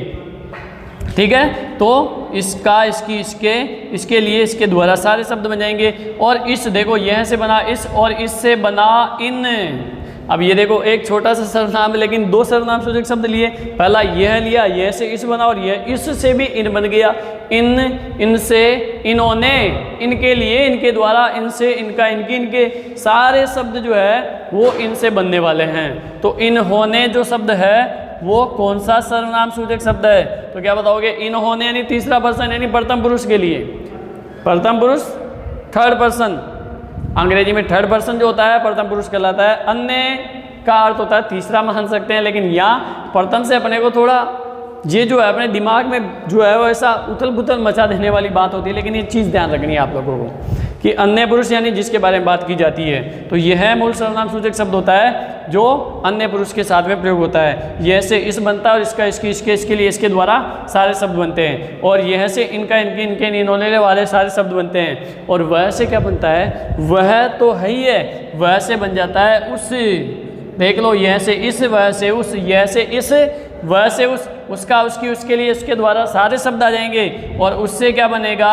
यहाँ पे इन बना तो यहाँ पे उन बन जाएगा। वह, उस, उन, यह, इस, इन, यह, इस, इन, यह से बनने वाले मूल सर्वनाम सूचक शब्द है। और इनके रूप बनाते जाने का कारक चिन्ह लगाते हुए। और वह से, उसका, उसकी, उसके लिए, उसके द्वारा, और उन्होंने, उनके लिए, उनके द्वारा, उन वाले सारे शब्द आ जाएंगे। तो यहाँ पे मूल जो है उन्होंने ध्यान रखना है। ठीक है, उन्होंने, उनके लिए, उनके द्वारा, और उसका, उसकी, उसके, उसके लिए, सारे शब्द कारक चिन्ह लगाते जाने हैं आप लोगों को। और उनका, उनकी, उनके लिए वाले सारे शब्द, सारे कारक चिन्ह लगाते जाना है। तो ये पहला जो सर्वनाम है पुरुषवाचक सर्वनाम। सर्वनाम के 6 भेद होते हैं, जिनमें से हम पहला जो सर्वनाम का भेद पढ़ा है वो पढ़ा है पुरुषवाचक सर्वनाम, यानी वे सर्वनाम शब्द जिसमें से बात करने वाला, बात सुनने वाला या जिसके बारे में बात की जाती है पुरुषवाचक सर्वनाम कहलाते हैं। या वह सर्वनाम जिसमें 3 पुरुष पाए जाते हैं। कौन कौन से? तो हिंदी के क्रम के अनुसार बताना, उत्तम पुरुष, मध्यम पुरुष, अन्य या प्रथम पुरुष पाए जाते हैं, वह सर्वनाम पुरुषवाचक सर्वनाम कहलाता है। तो प्रश्न आ जाता है उत्तम पुरुष में कौन से मूल सर्वनाम सूचक शब्द का प्रयोग किया जाता है? मैं का, और मैं से क्या बनता है? हम बन जाता है। और मैं सा, मेरा, मेरी, मेरे लिए, हमारा, हमारी, हमारे शब्द जो है ये मैं से बनने वाले सर्वनाम सूचक शब्द है। दूसरा जो सर्वनाम है वो मध्यम पुरुष यानी बात कहने वाला, बात सुनने वाला, बात सुनने वाला जो होता है वो होता है मध्यम पुरुष में। और मध्यम पुरुष अपने लिए कौन कौन से शब्दों का प्रयोग करता है? मध्यम पुरुष में तुम और आप मूल सर्वनाम सूचक शब्दों का प्रयोग किया जाता है। तुम और आप जो है मूल सर्वनाम सूचक शब्दों का प्रयोग किया जाता है। तो तुम और आप ये मूल सर्वनाम सूचक शब्द है। मैं, तुम, आप में से मैं भी आ गया जो उत्तम पुरुष के साथ में, तुम और आप आया है ये मध्यम पुरुष के साथ में। तुमसे तुम्हारा, तुम्हारी, तुम्हारे लिए बन जाएगा, और तुझे भी बन जाएगा, तुझ और तुझका, तुझकी वाले सारे शब्द बन जाएंगे, और आपसे, आपका, आपकी वाले सारे शब्द बनने वाले हैं ये मध्यम पुरुष में। अब हम बात करते हैं, देखो यहाँ तो क्रम निर्धारित था, तो आप लोग ऐसे मत सोचना कि इनके बाद में कोई पूछा जाएगा, नहीं कोई पूछा जाएगा। ये तो मैंने आप लोगों को याद कराने के लिए लिखा है, लेकिन आएंगे इनमें से 11 है, इनमें से आएंगे। तो तीसरा आता है यह वह से। यह से क्या बनेगा? यह आता है जिसके बारे में बात की जाती है, तीसरे पर्सन के लिए यह शब्द का प्रयोग किया जाता है। और यह से इस और इन बनता है, तो यह से इसका, इसकी, इसके लिए, इसके द्वारा वाले सारे शब्द बन जाएंगे, और इससे इन बन जाएंगे, इनका, इनकी, इन्होंने वाले सारे शब्द बन जाएंगे। और दूसरा जो होता है वो होता है वह। ये दोनों मूल सर्वनाम सूचक शब्द होंगे। पूछ लेता है कि अन्य या प्रथम पुरुष के मूल सर्वनाम सूचक शब्द कितने होते हैं? 2 होते हैं। कौन कौन से? यह और वह। ठीक है, इनसे ये और वे भी बन जाता है, ये वे भी बन जाता है। ठीक है, तो ये चीज़ आप लोगों को ध्यान रखनी है। हाँ, तो चलिए अब हम आगे बढ़ते हैं। अब परीक्षा में कैसे प्रश्न पूछा जाता है? जैसे ये जो सर्वनाम सूचक शब्द की बात होती है कि 11 सर्वनाम सूचक शब्द होते हैं, ये मुख्य सर्वनाम सूचक शब्द है 11 है। अब इसमें से अगर परीक्षा में प्रश्न आता है कि पुरुषवाचक जो सर्वनाम होता है, पुरुषवाचक जो सर्वनाम आता है उसमें से उत्तम पुरुष की बात कर लेता है कि उत्तम पुरुष में मूल सर्वनाम सूचक शब्द कौन सा है? तो मैं हो जाएगा। मध्यम पुरुष की बात करता है तो मूल सर्वनाम सूचक शब्द जो है ये हो जाएंगे तुम और आप, 2 मूल सर्वनाम सूचक शब्द हो जाएंगे। और अगर अन्य या प्रथम पुरुष की बात करता है तो उसमें यह और वह मूल सर्वनाम सूचक शब्द हो जाएंगे। तो पुरुषवाचक में जो है मूल सर्वनाम सूचक शब्द कितने आते हैं पुरुषवाचक सर्वनाम में? तो 1 जो है इसमें आया उत्तम पुरुष में, और 2 इसमें आए, तो 2 1 और 2 3 और 2 5, ये जो है कुल 5 मूल सर्वनाम सूचक शब्द जो है वो पुरुषवाचक सर्वनाम में पूछे जाते हैं। और इनमें परीक्षा में संबंधित प्रश्न क्या होता है कि इनके बाद में कोई भी क्रिया वाले वाक्य आ जाते हैं। जैसे मैं कल जयपुर जाऊंगा, तो यहाँ पे जो है वाक्य में पूछ ले, यानी मैं जा रहा हूँ, मैं जा रहा हूँ, तो मैं जा रहा हूँ यानी वहाँ पे मैं जो सर्वनाम सूचक शब्द है इसके बाद में क्रिया आ रही है, मैं जा रहा हूँ, तो वहाँ पे मैं में जो है उत्तम पुरुष सर्वनाम शब्द होगा। उसके बाद बात करते हैं जैसे तुम, तो इसके बाद में भी तुम खाना खा रहे हो क्या, या तुम खाना खा रहे हो, तो यहाँ पे क्रिया आ रही है तुम खाना खा रहे हो, यानी सर्वनाम सूचक शब्द के बाद में क्रिया आ रही है, तो यहाँ पे मध्यम पुरुष होगा। उसके बाद हम बात करते हैं आप। जैसे आप जो है आप खा रहे हो, आप नहा रहे हो, आप चल रहे हो, आप दौड़ रहे हो, आप भाग रहे हो, इस तरह के शब्द आए तो ये जो है मध्यम पुरुष सर्वनाम सूचक शब्द में होंगे। बाकी इनके रूप चलेंगे, यानी सारे कारक चिन्ह इनके साथ में आ सकते हैं। उसके बाद हम बात करते हैं कि अन्य या प्रथम पुरुष सर्वनाम सूचक शब्द का वाक्य कैसे आता है। तो इसमें आता है कि यह अपने घर जाएगा, यह अपने घर जाएगा, या वह चला गया, वह चला गया। वाक्य में निम्नलिखित में से वह शब्द में कौन सा सर्वनाम है? तो वह चला गया जो वाक्य होता है उसमें ये अन्य या प्रथम पुरुषवाचक सर्वनाम माना जाएगा। ठीक है, तो इसी तरह का अपने को ध्यान रखना है। अब हम बात करते हैं दूसरे सर्वनाम की बात करते हैं। पहला जो सर्वनाम के 6 भेद होते हैं, पहला हमने पढ़ा पुरुषवाचक सर्वनाम। अब हम बात करेंगे निजवाचक सर्वनाम के बारे में कि निजवाचक सर्वनाम क्या होता है और इसकी परिभाषा क्या होती है। अभी तक जो हमने सर्वनाम पढ़े उनमें से 5 मूल सर्वनाम सूचक शब्द हम पढ़ चुके हैं। ये जो है ये आएगा प्रथम पुरुष में, ये जो उत्तम पुरुष में यानी जो बात करने वाला है, और ये दोनों जो है ये मध्यम पुरुष में, और ये अन्य या प्रथम पुरुष के अंतर्गत आते हैं। अब हम बात करते हैं सर्वनाम का दूसरा भेद। सर्वनाम के भेद होते हैं 6, जिनमें से दूसरा जो भेद होता है सर्वनाम के भेद में से दूसरा जो भेद होता है वो होता है निजवाचक सर्वनाम। निजवाचक सर्वनाम, जैसे कि नाम से ही विदित है, निजता का बोध कराने वाले सर्वनाम, यानी वे सर्वनाम सूचक शब्द जो वाक्य में कर्ता की निजता का बोध कराते हैं, यानी कोई भी कर्ता होता है उसकी स्वयंता का, उसकी निजता का बोध कराने वाले सर्वनाम निजवाचक सर्वनाम कहलाते हैं। अब ऐसे वाक्यों में कौन सा सर्वनाम सूचक शब्द होगा, यानी निजवाचक सर्वनाम में कौन सा मूल सर्वनाम सूचक शब्द आता है, ये सबसे महत्वपूर्ण प्रश्न है। निजवाचक सर्वनाम में जो शब्द है 11 में से में शब्द जो है ये उत्तम पुरुष में भी आया था और ये यहाँ भी आने वाला है। निजवाचक सर्वनाम में मूल सर्वनाम सूचक शब्द आता है और ये वहाँ भी आया था, लेकिन दोनों में अंतर क्या है, तो ये अपने को भली भांति से समझ में आना चाहिए कि इसके बाद में तो क्रिया आई थी, लेकिन इसके यहाँ पे रूप चलेंगे तो मेरा मेरी मेरे वाले रूप नहीं होंगे। मेरा मेरी वाले रूप जो है वो केवल उत्तम पुरुष में ही होंगे। यहाँ पे में से जो रूप बनते हैं वो निजता का बोध कराने वाले होने चाहिए, यानी खुद, स्वयं, स्वतः, अपने आप जो शब्द बनेंगे इससे वो सारे के सारे निजवाचक सर्वनाम होंगे। जैसे इसके रूप बनेंगे खुद, स्वयं, स्वतः, अपने आप, ये जो शब्द होंगे ये सारे के सारे निजवाचक सर्वनाम होंगे। निजवाचक सर्वनाम किसे कहते हैं, तो वाक्य में कर्ता की निजता का बोध कराने वाले सर्वनाम निजवाचक सर्वनाम कहलाते हैं। इसका मूल सर्वनाम सूचक शब्द कौन सा होता है, तो में, और में के ही रूप चलते हैं। तो निजवाचक सर्वनाम में केवल एक ही मूल सर्वनाम सूचक शब्द आता है में, और उसी के रूप खुद, स्वयं, स्वतः, अपने आप चलते हैं। अब इनके उदाहरण देखो, जैसे मैंने लिख दिया रमेश खुद खाना खा लेगा। रमेश खुद खाना खा लेगा, यहाँ पे कर्ता है रमेश और खुद जो है ये सर्वनाम सूचक शब्द होगा, क्योंकि ये रमेश की निजता का बोध कराने वाला है कि रमेश अपने आप या खुद या स्वयं खाना खा लेगा। ठीक है, तो यहाँ पे जो खुद आया है निम्नलिखित वाक्य में कौन सा सर्वनाम होगा, ऐसा प्रश्न पूछ लिया है। तो यहाँ पे जो खुद शब्द आया है इसके हिसाब से यहाँ पे निजवाचक सर्वनाम होगा। और जहाँ भी आपको वाक्य में इस तरह के शब्द दिखाई दे देते हैं, खुद, स्वयं, स्वतः, अपने आप, यानी कर्ता के साथ में भी आ सकते हैं ये सर्वनाम सूचक शब्द और कर्ता रहित भी आ सकते हैं। तो कर्ता के साथ में आएगा तो वाक्य कैसा आएगा, रमेश खुद खाना खा लेगा। अभी मैं आप लोगों को कर्ता के सहित वाले वाक्य देता हूँ, कर्ता के साथ में आने वाले सर्वनाम सूचक शब्द। जैसे एक और उदाहरण देखते हैं, बालक स्वयं दूध पीता है। बालक स्वयं दूध पीता है, यहाँ पे बालक कर्ता है और स्वयं जो है यानी अपने आप के लिए खुद निजता का बोध कराने वाला शब्द आया है। तो यहाँ पे निजवाचक सर्वनाम जो है स्वयं के हिसाब से यहाँ पे निजवाचक सर्वनाम होगा। तो बालक स्वयं दूध पीता है, यहाँ पे निम्नलिखित वाक्य में निजवाचक सर्वनाम होगा। तो इस तरह का उदाहरण है, यहाँ पे कर्ता हो गया और ये सर्वनाम सूचक शब्द हो गया। इसके बाद आता है किरण अपने आप घर चली जाएगी। निम्नलिखित वाक्य में कर्ता है किरण, कर्ता किरण है और अपने आप यानी यहाँ पे निजता का बोध कराने वाला, यानी कर्ता की निजता का बोध करा रहा है। अपने आप यानी स्वयं, स्वयं भी लिख सकते हैं इसके स्थान पे, स्वतः भी लिख सकते हैं, खुद भी लिख सकते हैं, यानी इनमें से कोई सा भी आ सकता है। तो वहाँ पे कर्ता के बाद में आने वाले शब्द यानी निजता का बोध करा रहा है तो निजवाचक सर्वनाम होगा। तो सबसे सीधा साधा सर्वनाम होता है निजवाचक, यानी कर्ता की निजता का बोध कराने वाला सर्वनाम निजवाचक सर्वनाम होता है। ये तो है कर्ता के साथ में, कर्ता सहित। अब हम बात करते हैं क्या ये अकेले बिना, जैसे यहाँ पे कर्ता है, यहाँ भी कर्ता है, यहाँ भी कर्ता है, उसके बाद में ये शब्द आए हैं, तो ये कर्ता के साथ में भी आ सकते हैं और बिना कर्ता के भी आ सकते हैं। तो बिना कर्ता वाले कैसे होंगे, कर्ता के साथ में तो अपने समझ में आ गया कि रमेश खुद चला जाएगा।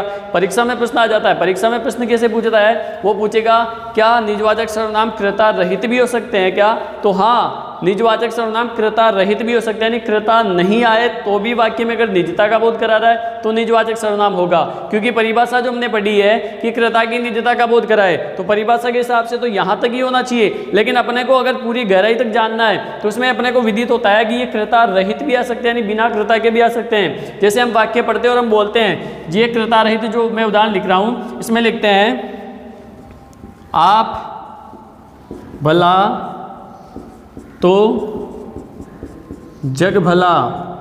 अब ये जो मैंने वाक्य लिखा है आप भला तो जग भला। यहाँ पे आप का मतलब स्वयं के लिए, यदि आप लोग खुद स्वयं होगे तो आपके लिए जग भी जो है भला कार्य करेगा। या स्वयं अच्छे तो दुनिया अच्छी, आप चोर तो दुनिया चोर। खुद स्वयं स्वतः वाले शब्द, यहाँ पे कोई भी कृता नहीं आया है, यहाँ पे कोई भी कृता नहीं है। देखो यहाँ पे, देखो यहाँ रमेश खुद चला जाएगा, रमेश खुद चला जाएगा।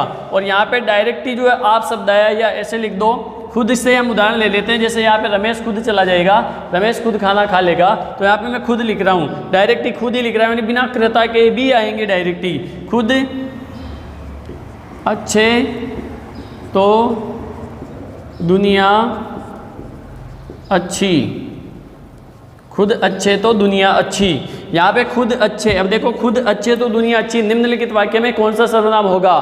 तो यहाँ पे खुद का मतलब स्वयं के लिए बोध हो रहा है, लेकिन यहाँ पे कृता निश्चित नहीं है, कृता है ही नहीं इसके साथ में, इस वाक्य में कृता है ही नहीं। यानी यहाँ पे तो हमने लिखा था रमेश खुद, लेकिन यहाँ पे डायरेक्ट ही खुद आया है, तो इसका मतलब खुद अच्छे तो दुनिया अच्छी। वाक्य कैसा है? खुद यानी स्वयं अच्छे हो, तो स्वयं का मतलब निजता का बोध कराने वाले वे सर्वनाम जो वाक्य में कृता की निजता का बोध करा है, तो ये निजता का बोध कराने वाले सर्वनाम है, तो ये कृता रहित भी आ सकते हैं, ये कृता रहित भी आ सकते हैं। और अगर परीक्षा में प्रश्न पूछ लेता है, सबसे गहराई वाला प्रश्न है कि निजवाचक सर्वनाम के कितने भेद होते हैं, तो कृता रहित और कृता सहित दो भेद भी माने जाते हैं। ठीक है, तो कृता के साथ में आने वाले कृता सहित हो जाएंगे, और बिना कृता के सीधे सीधे शब्द आ जाते हैं तो कृता रहित आ जाएंगे। तो ये सर्वनाम हो गया निजवाचक सर्वनाम। अब हम बात करते हैं निजवाचक सर्वनाम के बाद में तीसरा जो सर्वनाम आता है निश्चयवाचक सर्वनाम आता है। सर्वनाम के 6 भेद होते हैं, जिनमें से हमने पहला पढ़ा है पुरुषवाचक सर्वनाम, दूसरा निजवाचक सर्वनाम, और तीसरा जो सर्वनाम है वो हम पढ़ेंगे निश्चयवाचक सर्वनाम। तो निज, अब सबसे पहला हमने पुरुषवाचक सर्वनाम पढ़ा। पुरुषवाचक में कुल कितने सर्वनाम सूचक शब्द आते हैं? मूल, तो मूल सर्वनाम सूचक शब्द आते हैं 5। और निजवाचक सर्वनाम में कितने आते हैं? केवल एक मूल सर्वनाम सूचक शब्द आएगा, मैं, और उसके रूप बनेंगे निज वाले, खुद, स्वयं, स्वतः, अपने आप वाले। ठीक है, अब इसके बाद हम जो तीसरा सर्वनाम का भेद है वो है निश्चयवाचक सर्वनाम। निश्चयवाचक सर्वनाम, निश्चयवाचक सर्वनाम की परिभाषा क्या है? क्योंकि परीक्षा में परिभाषा से संबंधित प्रश्न आने की संभावना नहीं है, फिर भी अपने को परिभाषा तो विदित होनी चाहिए। निश्चय का मतलब निश्चितता का बोध कराने वाले सर्वनाम। किसकी निश्चितता का बोध कराएंगे? तो कृता की निश्चितता का बोध कराएंगे, क्योंकि सर्वनाम किसके स्थान पे आते हैं? कृता के स्थान पे, संज्ञा के स्थान पे। कृता संज्ञा एक ही बात है। तो निश्चयवाचक सर्वनाम वे सर्वनाम जो वाक्य में कृता की निश्चितता का बोध कराते हैं, निश्चयवाचक सर्वनाम कहलाते हैं। अब ये जो निश्चयवाचक सर्वनाम होते हैं, निश्चयवाचक सर्वनाम में कौन कौन से मूल सर्वनाम सूचक शब्द आएंगे? तो सबसे इंपॉर्टेंट बात ध्यान रखनी है क्या, ये जो देखो इसमें सबसे इंपॉर्टेंट बात क्या है? पुरुषवाचक सर्वनाम। नाम सुन, आप लोगों ने पढ़ा है अभी पुरुषवाचक सर्वनाम। पुरुषवाचक सर्वनाम के ही सर्वनाम शब्द आते हैं, पुरुषवाचक सर्वनाम के ही सर्वनाम सूचक शब्द आते हैं। अब यहाँ पे ध्यान दो, पुरुषवाचक सर्वनाम के ही सर्वनाम सूचक शब्द आते हैं। मैं, तुम, आप, यह, वह, ये हमने पुरुषवाचक सर्वनाम में पढ़ा था, और ये के यही 5 के 5 ही यहाँ आने वाले थे। तो दोनों में अंतर क्या होगा? तो यहाँ पे दोनों में अंतर की बात करते हैं कि पुरुषवाचक सर्वनाम में मैं आया था, तो मैं के साथ में कारक चिन्ह भी जुड़े हुए थे, यानी मैं के साथ में कारक चिन्ह भी आएंगे। मैं, मेरा, मेरी, मेरे, हमारा, हमारी, हमारे भी बन जाता है, और तुम के साथ में तुम्हारा, तुम्हारी, तुम्हारे भी बन जाता है। आपका, आपके, आपके बन जाएगा, इसका, इसकी, इसके, उसका, उसकी, उसके, उनका, उनके, उनके वाले बन जाएंगे। यानी इनके साथ में कारक चिन्ह आते थे पुरुषवाचक सर्वनाम में। लेकिन निश्चयवाचक सर्वनाम में पुरुषवाचक सर्वनाम के सर्वनाम सूचक शब्द आते हैं, लेकिन कारक रहित, कारक रहित आएंगे, कारक के साथ में नहीं आएंगे। और इनके बाद में क्रिया नहीं आती है। वहाँ पे तो क्रिया आती थी, लेकिन यहाँ पे क्रिया नहीं आती है। कारक सहित और क्रिया आती तो पुरुषवाचक सर्वनाम होते। कारक रहित आ रहे हैं, ये शब्द ऐसे कैसे आ रहे हैं? मैं का मैं आ रहा है, तुम का तुम आ रहा है, आपका आप आ रहा है, यह आ रहा है, वह आ रहा है। मैं से हम भी आ जाएगा इसमें। तो इसमें कौन कौन से शब्द आते हैं? तो इसमें आ जाएगा मैं से हम बन जाता है, और हमसे, हम के बाद में तुम, और तुम के बाद में आप, और आप के बाद में यह से क्या बनेगा? इस, और वह, उस वाले शब्द जो है ये ऐसे के ऐसे शब्द आएंगे। और निश्चयवाचक सर्वनाम में इनके बाद में क्या आएगी, इसके बाद में कोई भी संज्ञा शब्द आ सकता है, यानी निश्चितता का बोध होना चाहिए। तो संज्ञा आएगी या विशेषण शब्द आएगा, तो वहाँ पे संज्ञा और विशेषण शब्द आएगा, लेकिन वो निश्चितता का बोध कराने वाला होगा तो निश्चयवाचक सर्वनाम होगा। अब इनके उदाहरण देखो। सबसे इंपॉर्टेंट बात तो ये है कि निश्चयवाचक सर्वनाम किसे कहते हैं, तो वे सर्वनाम शब्द जो वाक्य में कर्ता की निश्चितता का बोध कराते हैं, निश्चयवाचक सर्वनाम होगा। कर्ता की निश्चितता का बोध कराने वाले, कर्ता यही है, हाँ यही है, इस तरह का बोध कराने वाले वाक्य निश्चयवाचक सर्वनाम होंगे। लेकिन पुरुषवाचक सर्वनाम में क्या था, ये शब्द आएंगे, इनके साथ में कारक चिन्ह आएगा और उनके बाद में क्रिया आएगी। तो वहाँ पर जो है पुरुषवाचक सर्वनाम के रूप चलेंगे, तीनों रूप। ठीक है, निश्चयवाचक सर्वनाम में पुरुषवाचक सर्वनाम के ही सर्वनाम सूचक शब्द आते हैं, लेकिन कर्ता कारक चिन्हों रहित आते हैं। ठीक है, तो इस तरह के जो है वो निश्चयवाचक सर्वनाम होंगे और ये शब्द आएंगे। जैसे कैसे आता है, जैसे उदाहरण आ गया, मैं वाला ले लिया, मैं अध्यापक हूँ। अब यहाँ पे सिंपल सेंटेंस, छोटा सा वाक्य आता है, निश्चयवाचक यानी निश्चितता का बोध कराने वाला। मैं अध्यापक हूँ, यानी मैं अध्यापक यानी निश्चय हैं कि मैं अध्यापक हूँ, तो निश्चितता का बोध कराने वाले जो शब्द आ रहे हैं, मैं सर्वनाम शब्द आ गया, उसके बाद में अध्यापक यानी संज्ञा शब्द आया कि नहीं आया, संज्ञा शब्द आया है, लेकिन ये निश्चितता का बोध करा रहा है, लेकिन ये निश्चितता का बोध करा रहा है, निश्चय का बोध करा रहा है, निश्चितता का बोध करा रहा है, तो यहाँ पे निश्चयवाचक सर्वनाम होगा। अब इस तरह मैंने ले लिया, हम बालक हैं, हम बालक है, तुम थानेदार हो, आप ईमानदार हो। ईमानदार शब्द विशेषण आया, तो संज्ञा और विशेषण बताया था मैंने आप लोगों को। आप ईमानदार हो, आप अध्यापक हो, आप थानेदार हो, यह लड़का है, वह लड़का है, ये लड़कियां हैं, यह गाय है, वह गाय है। इस तरह के उदाहरण जो है अगर वाक्य में आते हैं तो वह सब उदाहरण देखो। सब उदाहरणों के बाद में मैंने लिखा तुम थानेदार हो, ये संज्ञा शब्द आया, लेकिन निश्चितता का बोध हो रहा है, तुम थानेदार हो।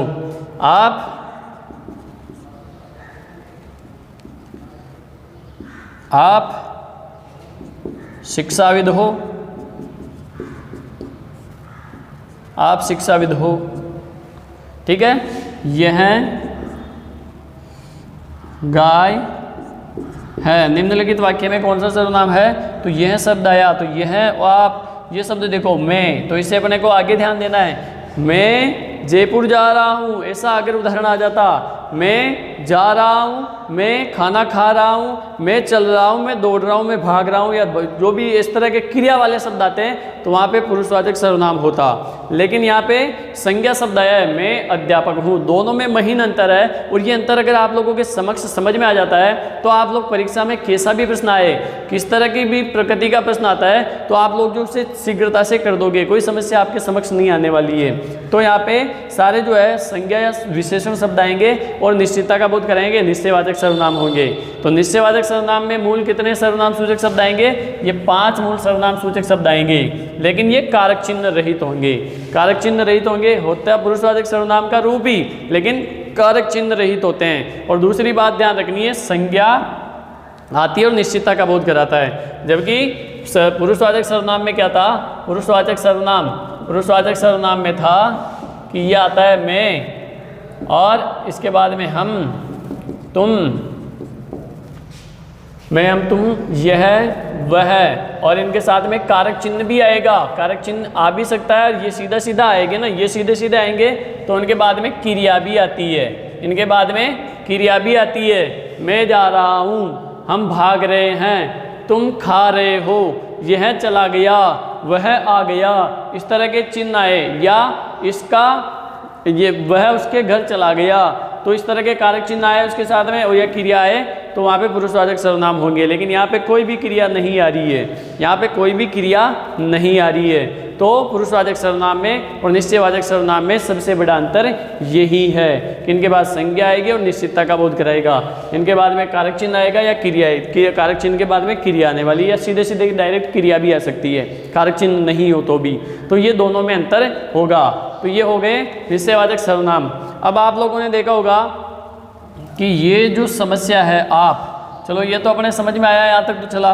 लेकिन आप शब्द के रूप की बात करते हैं कि आप शब्द तो बहुत सी जगह भी आया था, मध्यम पुरुष में भी हमने पढ़ा था, निजवाचक सर्वनाम में भी अपने आप पढ़ा था, निश्चयवाचक सर्वनाम में भी हम आप शब्द पढ़ रहे हैं। तो आप शब्द के रूप क्या कहाँ होते हैं, यानी ये सब वाक्य के आधार पर निर्धारित होते हैं। वाक्य किस तरह से पूछा जाता है उसी के हिसाब से वही सर्वनाम वहाँ आएगा। लेकिन इसको हम समझने के लिए, क्योंकि इससे प्रश्न पूछा गया है और एक इम्पोर्टेंट प्रश्न भी आया था कि आप शब्द अगर वाक्य में प्रयुक्त हो जाता है तो कौन सा सर्वनाम होगा, तो वाक्य के हिसाब से देखना है। डायरेक्ट आप शब्द पूछा जाता है तो डायरेक्ट ही मूल आप शब्द पूछा जाता है तो वहाँ पे मध्यम पुरुष माना जाएगा, क्रिया आती है इसके बाद में, ठीक है, तो वहाँ पे मध्यम पुरुष होगा। अन्यथा आप शब्द के रूप की हम बात करते हैं। तो यहाँ निश्चयवाचक सर्वनाम तक आप लोगों के पूरी तरह से समझ में आ गया होगा। अब मैं बात करता हूँ आप शब्द के रूप। अभी तीन सर्वनाम हमने पढ़ लिए हैं, अब हम आप शब्द के रूप की बात कर लेते हैं, क्योंकि यहाँ पे आप शब्द आ गया था। तो आप शब्द के रूप,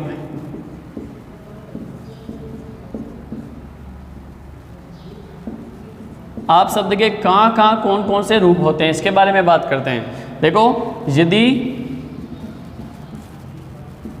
वाक्य में आप शब्द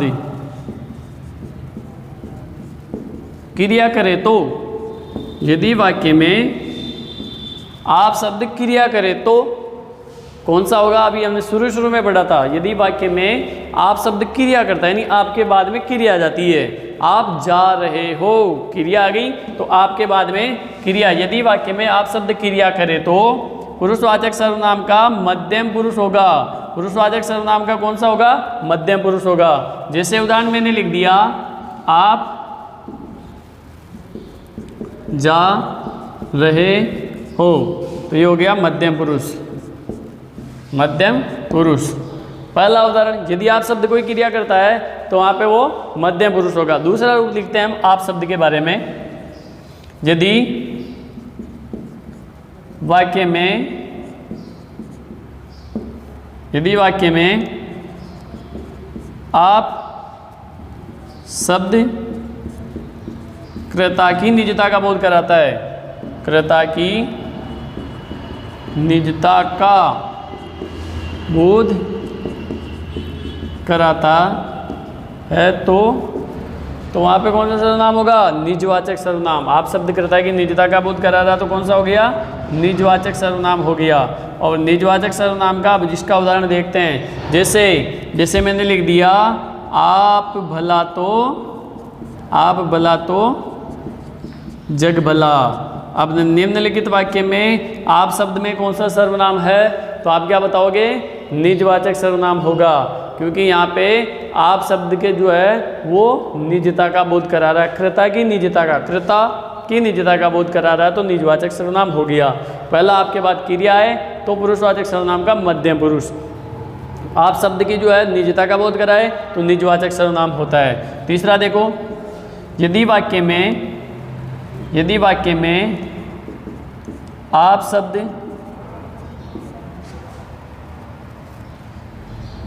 निश्चितता का बोध कराता है, तो निश्चितता, क्रेता की निश्चितता का, यदि आप शब्द निश्चितता का बोध कराता है, तो यदि आप शब्द वाक्य में क्रेता की निश्चितता का बोध कराता है तो निश्चयवाचक सर्वनाम कहलाता है, निश्चयवाचक सर्वनाम कहलाएगा। इसका उदाहरण हम देखेंगे, आप शब्द निश्चितता का बोध कराता है वाक्य में तो निश्चयवाचक सर्वनाम कहलाता है। जैसे मैंने लिख दिया, आप अध्यापक हो, आप ईमानदार हो, तो यहाँ पे आप अध्यापक हो, आप खाना खा रहे हो, तो यहाँ पे आ जाता मध्यम पुरुष। आप भला तो जग भला, आप भला तो जग भला, आप अध्यापक हो, तो यहाँ पे निश्चितता का बोध कराने वाला है। तो इन दोनों में अपने को सबसे ज़्यादा महीन अंतर समझना है कि इसके बाद में तो क्रिया आने वाली है। यहाँ पे तो क्रिया की महत्वपूर्ण भूमिका होती है, यहाँ पे संज्ञा आती है और निश्चितता का बोध कराता है। तो दोनों में छोटा सा अंतर जो है वो समझना है। बाकी आप लोग कहीं भी असमंजस की स्थिति में नहीं पढ़ने वाले हो, क्योंकि इन हम दोनों को भली भांति प्रकार से एक ही समझ लेते हैं तो ये गलत हो जाता है। चौथा जो है वो सबसे महत्वपूर्ण उदाहरण है, सबसे इम्पोर्टेंट भी है। यदि वाक्य में आप शब्द, अब आप शब्दी के रूप पढ़ रहे हैं, यदि वाक्य में आप शब्द किसी भी प्रतिष्ठित या सम्मानित व्यक्ति के लिए प्रयोग में लाया जाता है, प्रतिष्ठित या सम्मानित व्यक्ति के लिए प्रयोग में लाया जाता है, यदि आप शब्द वाक्य में प्रतिष्ठित व सम्मानित व्यक्ति के लिए प्रयुक्त होता है, तो उस परिस्थिति में प्रथम पुरुष या अन्य पुरुष होगा, प्रथम या अन्य पुरुष होगा। ये सबसे इंपॉर्टेंट है और ये परीक्षा में पूछा भी गया है, सबसे महत्वपूर्ण प्रश्न है। यदि वाक्य में आप शब्द जो है किसी प्रतिष्ठित, सम्मानित या विद्वान व्यक्ति के लिए प्रयुक्त होता है, तो वहाँ पे प्रथम पुरुष या अन्य पुरुष होगा। पुरुषवाचक सर्वनाम का ही एक रूप होता है प्रथम या अन्य पुरुष। और ये वाला परीक्षा में प्रश्न आया था, इसका उदाहरण मैं आपके समक्ष लिखता हूँ, इसका उदाहरण मैं यहाँ लिखता हूँ। ये वाला उदाहरण जो है आप लोगों को यहाँ मिलेगा। जैसे उसने उदाहरण लिखा था, पंडित जवाहरलाल नेहरू देश के प्रधानमंत्री थे, देश के प्रधानमंत्री थे। आप महान राजनेता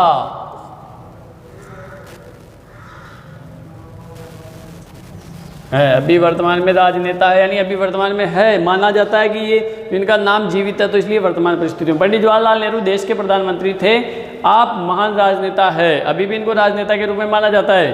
तो यहाँ पे जो आप शब्द आया है, तो आप शब्द पंडित जवाहरलाल नेहरू देश के प्रधानमंत्री थे। आप अब यहाँ पे आप का मतलब, यहाँ पे आप एक हमने पढ़ा था कि अगर कोई अपने समक्ष दूसरा उपस्थित होता है तो वो कहलाता है मध्यम पुरुष, लेकिन यहाँ पे अपने समक्ष उपस्थित नहीं है, लेकिन फिर भी देखो ये सम्मानित व प्रतिष्ठित व्यक्ति के लिए प्रयोग में लाया गया है। तो यहाँ पे कौन सा पुरुष होगा, यहाँ पे प्रथम या अन्य पुरुष होगा, या होगा प्रथम या अन्य पुरुष होगा। तो ये सबसे ज़्यादा इंपॉर्टेंट है। यदि वाक्य में प्रतिष्ठित या सम्मानित व्यक्ति के लिए प्रयोग में लाया जाता है, तो वहाँ पे आप शब्द जो है वो प्रथम या अन्य पुरुष होगा। जैसे किसी का भी उदाहरण दे देते हैं, कोई भी संस्था का संचालन करने वाला होता है, तो उसके संस्था के संचालन के आगे जो है, जैसे किसी का उदाहरण दे दिया हमने कि अपने जो गुरुदेव है योगेंद्र जी, जैसे योगेंद्र जी संज्ञान के डायरेक्टर है। आप गणित विषय पढ़ाते हैं, तो वहाँ पे आप जो शब्द है वहाँ पे प्रतिष्ठित या सम्मानित व्यक्ति के लिए प्रयोग में लाए जाने के कारण वहाँ पे आप शब्द में प्रथम पुरुष या अन्य पुरुष माना जाएगा। तो ये इंपॉर्टेंट जो है सबसे ज़्यादा महत्वपूर्ण है। हम बात कर रहे थे सर्वनाम के भेद के बारे में, और हमने अभी बात की है आप शब्द के विविध रूपों के बारे में। आप शब्द वाक्य में किस प्रकार आता है, तो कहाँ पे क्या होगा, तो ये चीज़ें अपने को ध्यान होनी चाहिए। अब हम पढ़ते हैं सर्वनाम का चौथा भेद होता है। हमने 3 सर्वनाम पढ़े, सबसे पहला पुरुषवाचक, उसके बाद में निजवाचक, निश्चयवाचक। अब हम बात करेंगे अनिश्चयवाचक सर्वनाम शब्द के बारे में। अनिश्चयवाचक सर्वनाम का चौथा भेद, अनिश्चयवाचक सर्वनाम।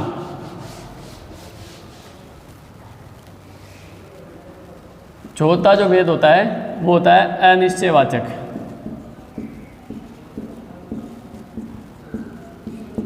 अनिश्चयवाचक सर्वनाम वे सर्वनाम शब्द जो, देखो नाम से विदित हो रहा है कि वे सर्वनाम शब्द जो वाक्य में कृता की अनिश्चितता का बोध कराते हैं। अनिश्चितता यानी कृता कौन है पता ही नहीं है, यानी कौन सा कृता है, कौन हो सकता है, यानी अपने को निश्चित ज्ञान नहीं हो, कृता का निश्चित ज्ञान नहीं हो, तो वह अनिश्चयवाचक सर्वनाम होगा। तो वे सर्वनाम जो वाक्य में कृता या संज्ञा के स्थान पर प्रयुक्त होकर अनिश्चितता का बोध कराते हैं, अनिश्चितता का बोध कराए, तो अनिश्चयवाचक सर्वनाम कहलाते हैं। वे सर्वनाम जो वाक्य में कृता की अनिश्चितता का बोध कराते हैं, कृता के स्थान पर प्रयुक्त हो जाते हैं और अनिश्चितता का बोध कराते हैं, तो वहाँ पे अनिश्चयवाचक सर्वनाम होंगे। अब आप लोगों ने 11 सर्वनाम शब्द पढ़े हैं, मूल, मैं, तुम, आप, कोई, कुछ, जो, सो, कौन, क्या, यह, वह। इनमें से कौन से सर्वनाम सूचक शब्द है जो अनिश्चित लगते हैं, जिसमें अपने को क्रेता का पूरी तरह से भान नहीं है, पूरी तरह से हमारे को जानकारी नहीं है कि इसमें क्रेता कौन हो सकता है। तो कोई और कुछ दो शब्द आप लोगों को दृश्यमान होंगे, ये दिखाई दे रहे हैं। कोई और कुछ जो शब्द है ये क्रेता की अनिश्चितता का बोध कराने वाले हैं। तो अनिश्चयवाचक सर्वनाम कितने होते हैं? दो मूल सर्वनाम सूचक शब्द होते हैं अनिश्चयवाचक, कोई कुछ। कोई और कुछ ये जो है दोनों जो शब्द होते हैं ये मूल सर्वनाम सूचक शब्द होते हैं। और कोई कुछ से बनता है, देखो ये अनिश्चितता का बोध कराने वाला है, ये भी अनिश्चितता का बोध कराने वाला है। और इन दोनों से मिलकर बनता है किसी। अब इनके रूप हम चला सकते हैं। अब कोई से बनता है कोई ना कोई, कोई ना कोई।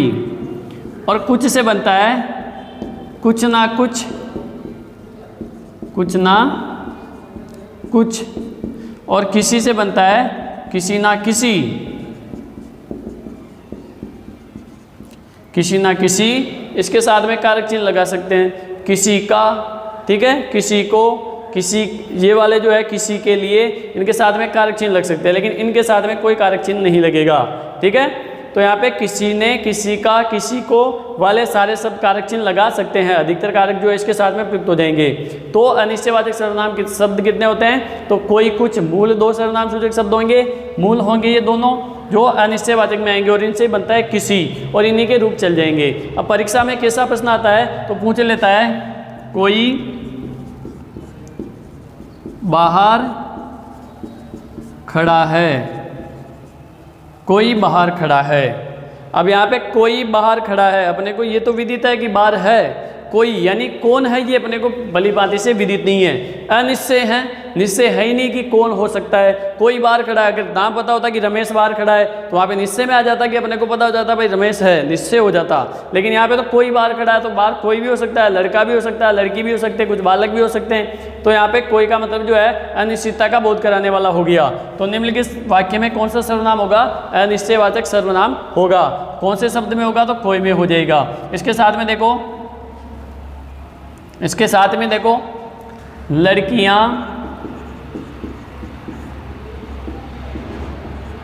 कुछ ना कुछ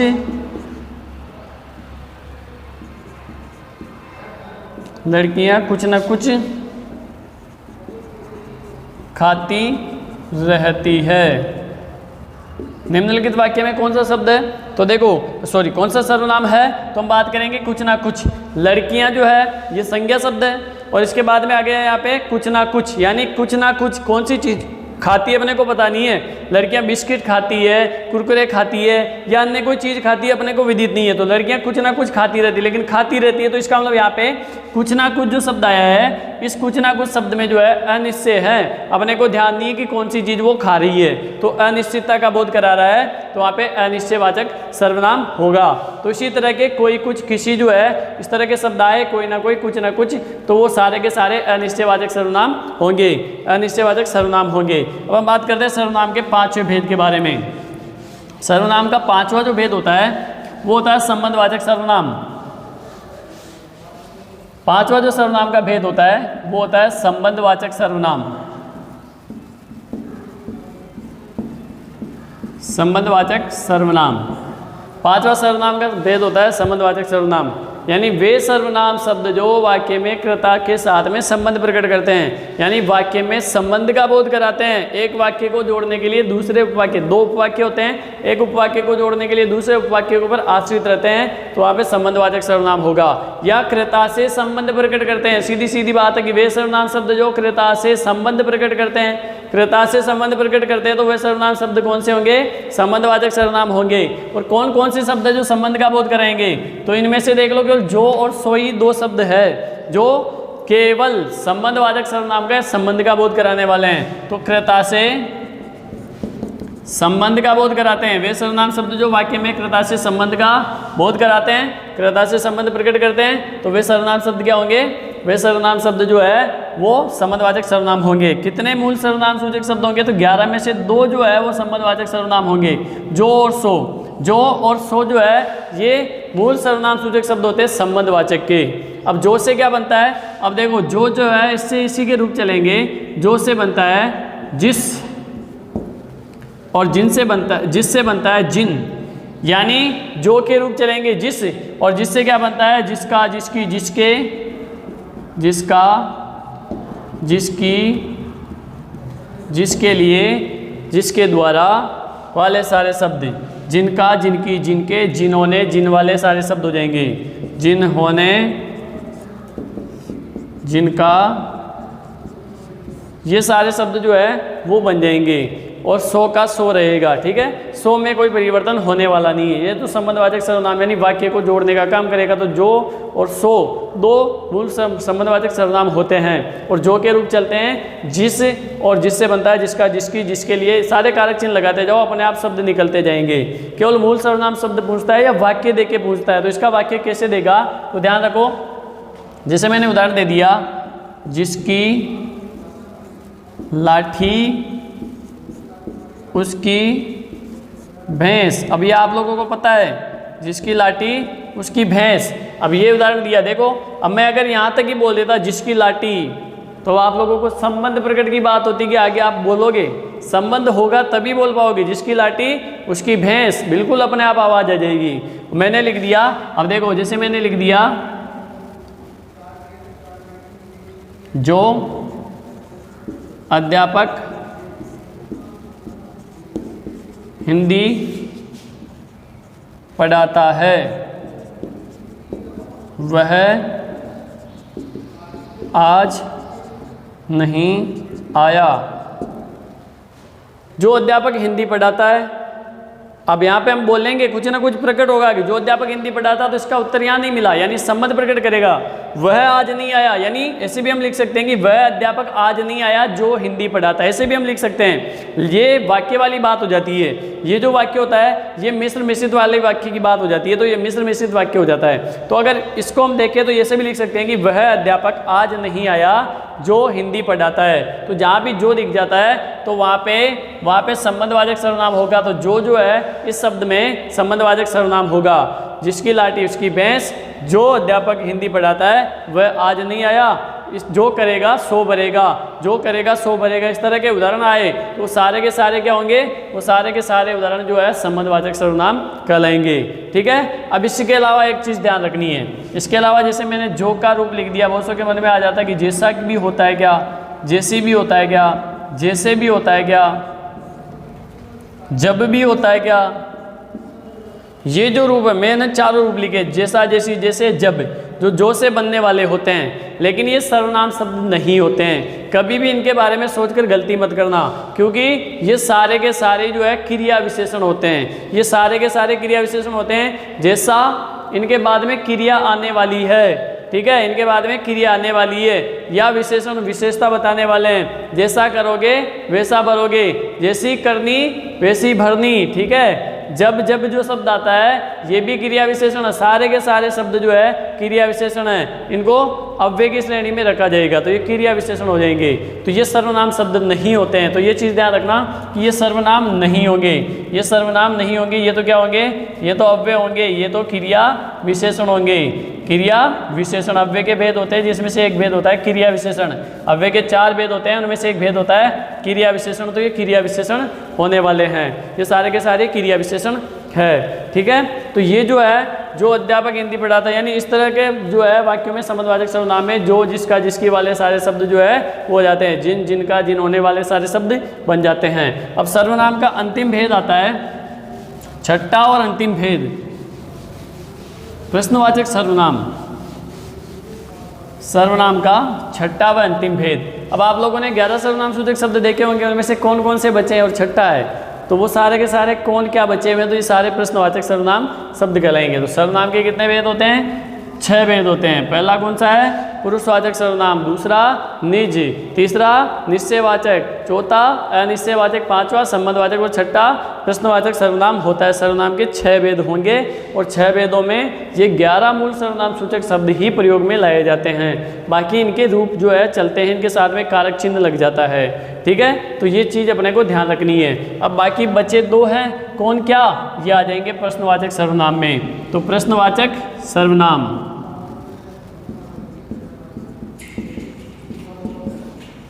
वे सर्वनाम शब्द जो वाक्य में संज्ञा या क्रेता के स्थान पर प्रयुक्त होकर प्रश्न का बोध कराते हैं। परिभाषा बहुत सिंपल है, कोई ज़्यादा रटने की जरूरत नहीं है। सर्वनाम की जो परिभाषा होती है संज्ञा के स्थान पर प्रयुक्त होकर, तो ये भी सारे के सारे संज्ञा के स्थान पर प्रयुक्त होगा, प्रश्न का बोध कराएगा। संज्ञा के साथ में जुड़कर संबंध का बोध कराएगा, तो संबंधवाचक सर्वनाम हो जाएगा। ठीक है, तो ये चीज़ अपने को ध्यान रखनी है। तो ये सारी की सारी चीज़ अपने को याद होनी। प्रश्नवाचक सर्वनाम में देखो कि वे सर्वनाम शब्द जो संज्ञा के स्थान पर प्रयुक्त होकर किसका बोध कराते हैं, संज्ञा के स्थान पे या कृता के स्थान पे, संज्ञा कृता एक ही बात होती है, संज्ञा के स्थान पे या कृता के स्थान पे प्रयुक्त होकर प्रश्न का बोध कराते हैं, तो वो प्रश्नवाचक सर्वनाम कहलाते हैं। ठीक है, अब ऐसे वाक्यों में कौन कौन से मूल सर्वनाम सूचक शब्द आते हैं, तो कौन आता है और क्या आता है, कौन और क्या आता है। ठीक है, और कौन क्या से मिलकर बनता है, एक और बनता है किस। ठीक है, एक शब्द तो आया था किसी, किसी का, किसी के लिए, वो सारे शब्द आए थे, किसी ना किसी, वो जो शब्द आए थे। किस और किसी में बहुत ज़्यादा अंतर है। अनिश्चयवाचक सर्वनाम में आया था किसी और यहाँ पे आने वाला है किस, तो ये चीज़ अपने को ध्यान रखनी है। महीन अंतर है किस और किसी। किसी जो शब्द है ये अनिश्चयवाचक है। परीक्षा में प्रश्न पूछ सकता है कि किसी जो शब्द है ये कौन सा सर्वनाम सूचक शब्द है, तो अनिश्चय का बोध कराने वाला अनिश्चयवाचक सर्वनाम। किस जो शब्द है, क्या ये शब्द प्रश्नवाचक है, बिल्कुल हाँ, ये प्रश्नवाचक शब्द होगा किस। ठीक है, तो ये शब्द जो अपने को ध्यान रखनी है, कौन क्या किस जो है ये प्रश्नवाचक सर्वनाम होंगे। अब इनमें किस, इसके साथ में कारक शब्द लगता है किसी ने, किसी के लिए। ठीक है, किसी ने, सॉरी किसी के लिए नहीं होगा, किसने, किसने हो जाएगा। ठीक है, इनके साथ में कारक चीज लगाएंगे। मैंने किसी जो शब्द बोला था वो अनिश्चयवाचक का होगा। किसने वाले यानी किसका, किसका, किसकी, किसके लिए, किसके द्वारा वाले सारे शब्द हो जाएंगे। किसी शब्द जो है वो अनिश्चयवाचक में आने वाला है। तो इसके जैसे प्रश्न परीक्षा में कैसे पूछा जाता है, तो परीक्षा में प्रश्न आता है कौन आज पढ़ने नहीं आया। वाक्य पूरा प्रश्नवाचक चिन्ह लगा होगा, कौन आज पढ़ने नहीं आया। अब यहाँ पे अनिश्चितता का तो बोध हो ही नहीं रहा है। कोई आज पढ़ने नहीं आया तो अनिश्चितता का बोध होता, कौन आज पढ़ने नहीं आया। तो देखो दोनों में कितना अंतर है। कोई आज पढ़ने नहीं आया, यहाँ पे पूर्ण विराम लगाना है। यहाँ पे प्रश्नवाचक, यहाँ पे पूर्ण विराम। कौन आज पढ़ने नहीं आया, तो यहाँ पे कौन जो है प्रश्न बालकों से पूछा अध्यापक ने, कौन आज पढ़ने नहीं आया, तो बालक उत्तर देंगे कि रमेश पढ़ने नहीं आया, विनोद पढ़ने नहीं आया, या जो भी नाम बताया है वो उसके नाम के हिसाब से बता देंगे। तो यहाँ पे प्रश्न पूछा गया अध्यापक के द्वारा, और अब ये अध्यापक कहता है कोई आज पढ़ने नहीं आया, यानी अध्यापक को भी निश्चय नहीं है, पूरी तरह से जानकारी नहीं है कि कोई नहीं आया है, तो कोई आज पढ़ने नहीं आया, तो ये अनिश्चयवाचक सर्वनाम होगा। यानी ये तो अनिश्चय का बोध कराने वाला हो गया, तो अनिश्चय, और ये प्रश्नवाचक। तो ये जो इस तरह के शब्द आएंगे, यानी इन दोनों में अपने को ध्यान रखना है। तो ये तो हो गया प्रश्नवाचक सर्वनाम और ये हो गया अनिश्चयवाचक सर्वनाम। तो अभी हम प्रश्नवाचक के बारे में बात कर रहे हैं। तो संज्ञा या कर्ता के स्थान पर प्रयुक्त होकर जो है वो ये संज्ञा, अब इसके स्थान पे लिख दो रमेश, तो इसका उत्तर मिल गया अपने को। तो ये संज्ञा है, तो संज्ञा के स्थान पे हुआ लेकिन प्रश्न का बोध कराया, तो प्रश्नवाचक सर्वनाम हो गया। ठीक है, ठीक है। बालक कहाँ चले गए, कहाँ जो शब्द होता है, कहाँ इसमें नहीं आने वाला है, कहाँ इसमें नहीं आने वाला है, कौन क्या शब्द है। ठीक है, ठीक है। तो ये कौन क्या और किसने जो शब्द है, ये सारे के सारे शब्द जो है, जैसे मैं इसी का एक और उदाहरण देता हूँ। किसने कक्षा में मेज तोड़ी, किसने कक्षा में मेज तोड़ी, तो यहाँ पे नाम आ जाएगा किसने तोड़ी है, तो ये प्रश्नवाचक सर्वनाम हो गया।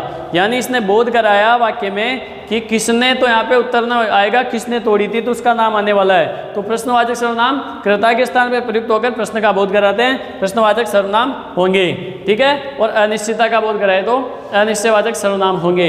इस प्रकार हमने सर्वनाम के 6 भेद पढ़े, लेकिन इसमें से एक प्रश्न और आने की संभावना होती है। जैसे पूछ लेता है, अभी शुद्धि अशुद्धि में आते हैं, वाक्य शुद्धि अशुद्धि में आते हैं, सर्वनाम संबंधित अशुद्धियाँ या शुद्धियों की बात करते हैं कि सर्वनाम संबंधित अशुद्धि है या संज्ञा संबंधित या विशेषण संबंधित, जो भी अशुद्धियों के बारे में पूछा जाता है उनके बारे में मैं बता देता हूँ। क्योंकि सर्वनाम बिंदु लिया है तो इसमें से बहुत सी गलतियाँ हम कर देते हैं, बहुत छोटी छोटी। आप लोगों को मैंने संपूर्ण या समग्र जानकारी देने का पूरा प्रयास किया है, इसलिए आगे और देखो। जैसे अब सर्वनाम के 6 भेद पढ़े हैं, अब इसमें से सर्वनाम संबंधित अशुद्धि कौन कौन सी होती है? तो जैसे मैंने लिखा मैं सर्वनाम सूचक शब्द होता है, तो यहाँ पे मैं जो शब्द होता है इसी का पुरुष वापिस रिपीट नहीं होगा, इसी का पुरुष वापिस नहीं आने वाला है, यानी पुरुषवाचक सर्वनाम उत्तम पुरुष है और यहाँ पे उत्तम पुरुष वाला सर्वनाम सूचक शब्द नहीं आएगा, यानी दो समान सर्वनाम शब्द कभी भी एक साथ नहीं आते हैं। दो समान सर्वनाम शब्द जो है कभी भी एक साथ नहीं आते हैं। ठीक है, जैसे मैंने यहाँ पे लिखा मैं, और मैं का ही रूप चलता है मेरा। मैं मेरा पेन लेने आया हूँ, मैं मेरा पेन लेने आया हूँ। अब निम्नलिखित वाक्य शुद्ध है कि नहीं है? तो यहाँ पे शुद्धि अशुद्धि की बात करें तो मैं जो है ये उत्तम पुरुष है और मेरा जो शब्द है ये भी उत्तम पुरुष का है, तो दो सर्वनाम सूचक शब्द एक साथ आ गए, तो ये वाक्य पूरी तरह से गलत है। यानी जो दूसरा वाला सर्वनाम सूचक शब्द आता है इसके स्थान पे अपने को क्या लिखना है, ये चीज़ अपने को ध्यान रखनी है। तो यहाँ पे मैं यानी दो सर्वनाम सूचक शब्द नहीं आने चाहिए, इनके स्थान पे हम लिखेंगे अपना, अपना, अपनी, अपने। इस तरह के मैं कुछ उदाहरण देता हूँ और इधर शुद्ध और इधर अशुद्ध की बात करता हूँ। जैसे मैंने लिख दिया मैं, तुम, तुम्हारे घर चले जाओ, आप, आपका पाठ याद करो, यह इसका बैग लेगा, वह उसके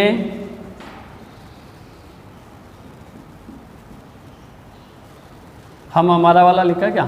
तो हम वाला देखो, हम हमारे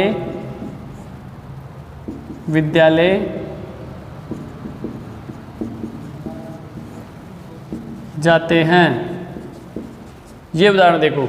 अब इसमें देखो सर्वनाम शब्द ढूंढने हैं। मैं सर्वनाम शब्द है, मैं के साथ में मेरा भी आया है, तो मैं और मेरा दो सर्वनाम शब्द आ गए, लेकिन दोनों एक ही पुरुष से हैं। ये कौन से पुरुष से हैं? तो ये है उत्तम पुरुष यानी बात करने वाला। ये दोनों है, ये मध्यम पुरुष है, तुम और तुम्हारा इसी के रूप है, ये मूल सर्वनाम सूचक शब्द और इसी का रूप है, तो ये भी कभी भी एक साथ नहीं आ सकते दोनों।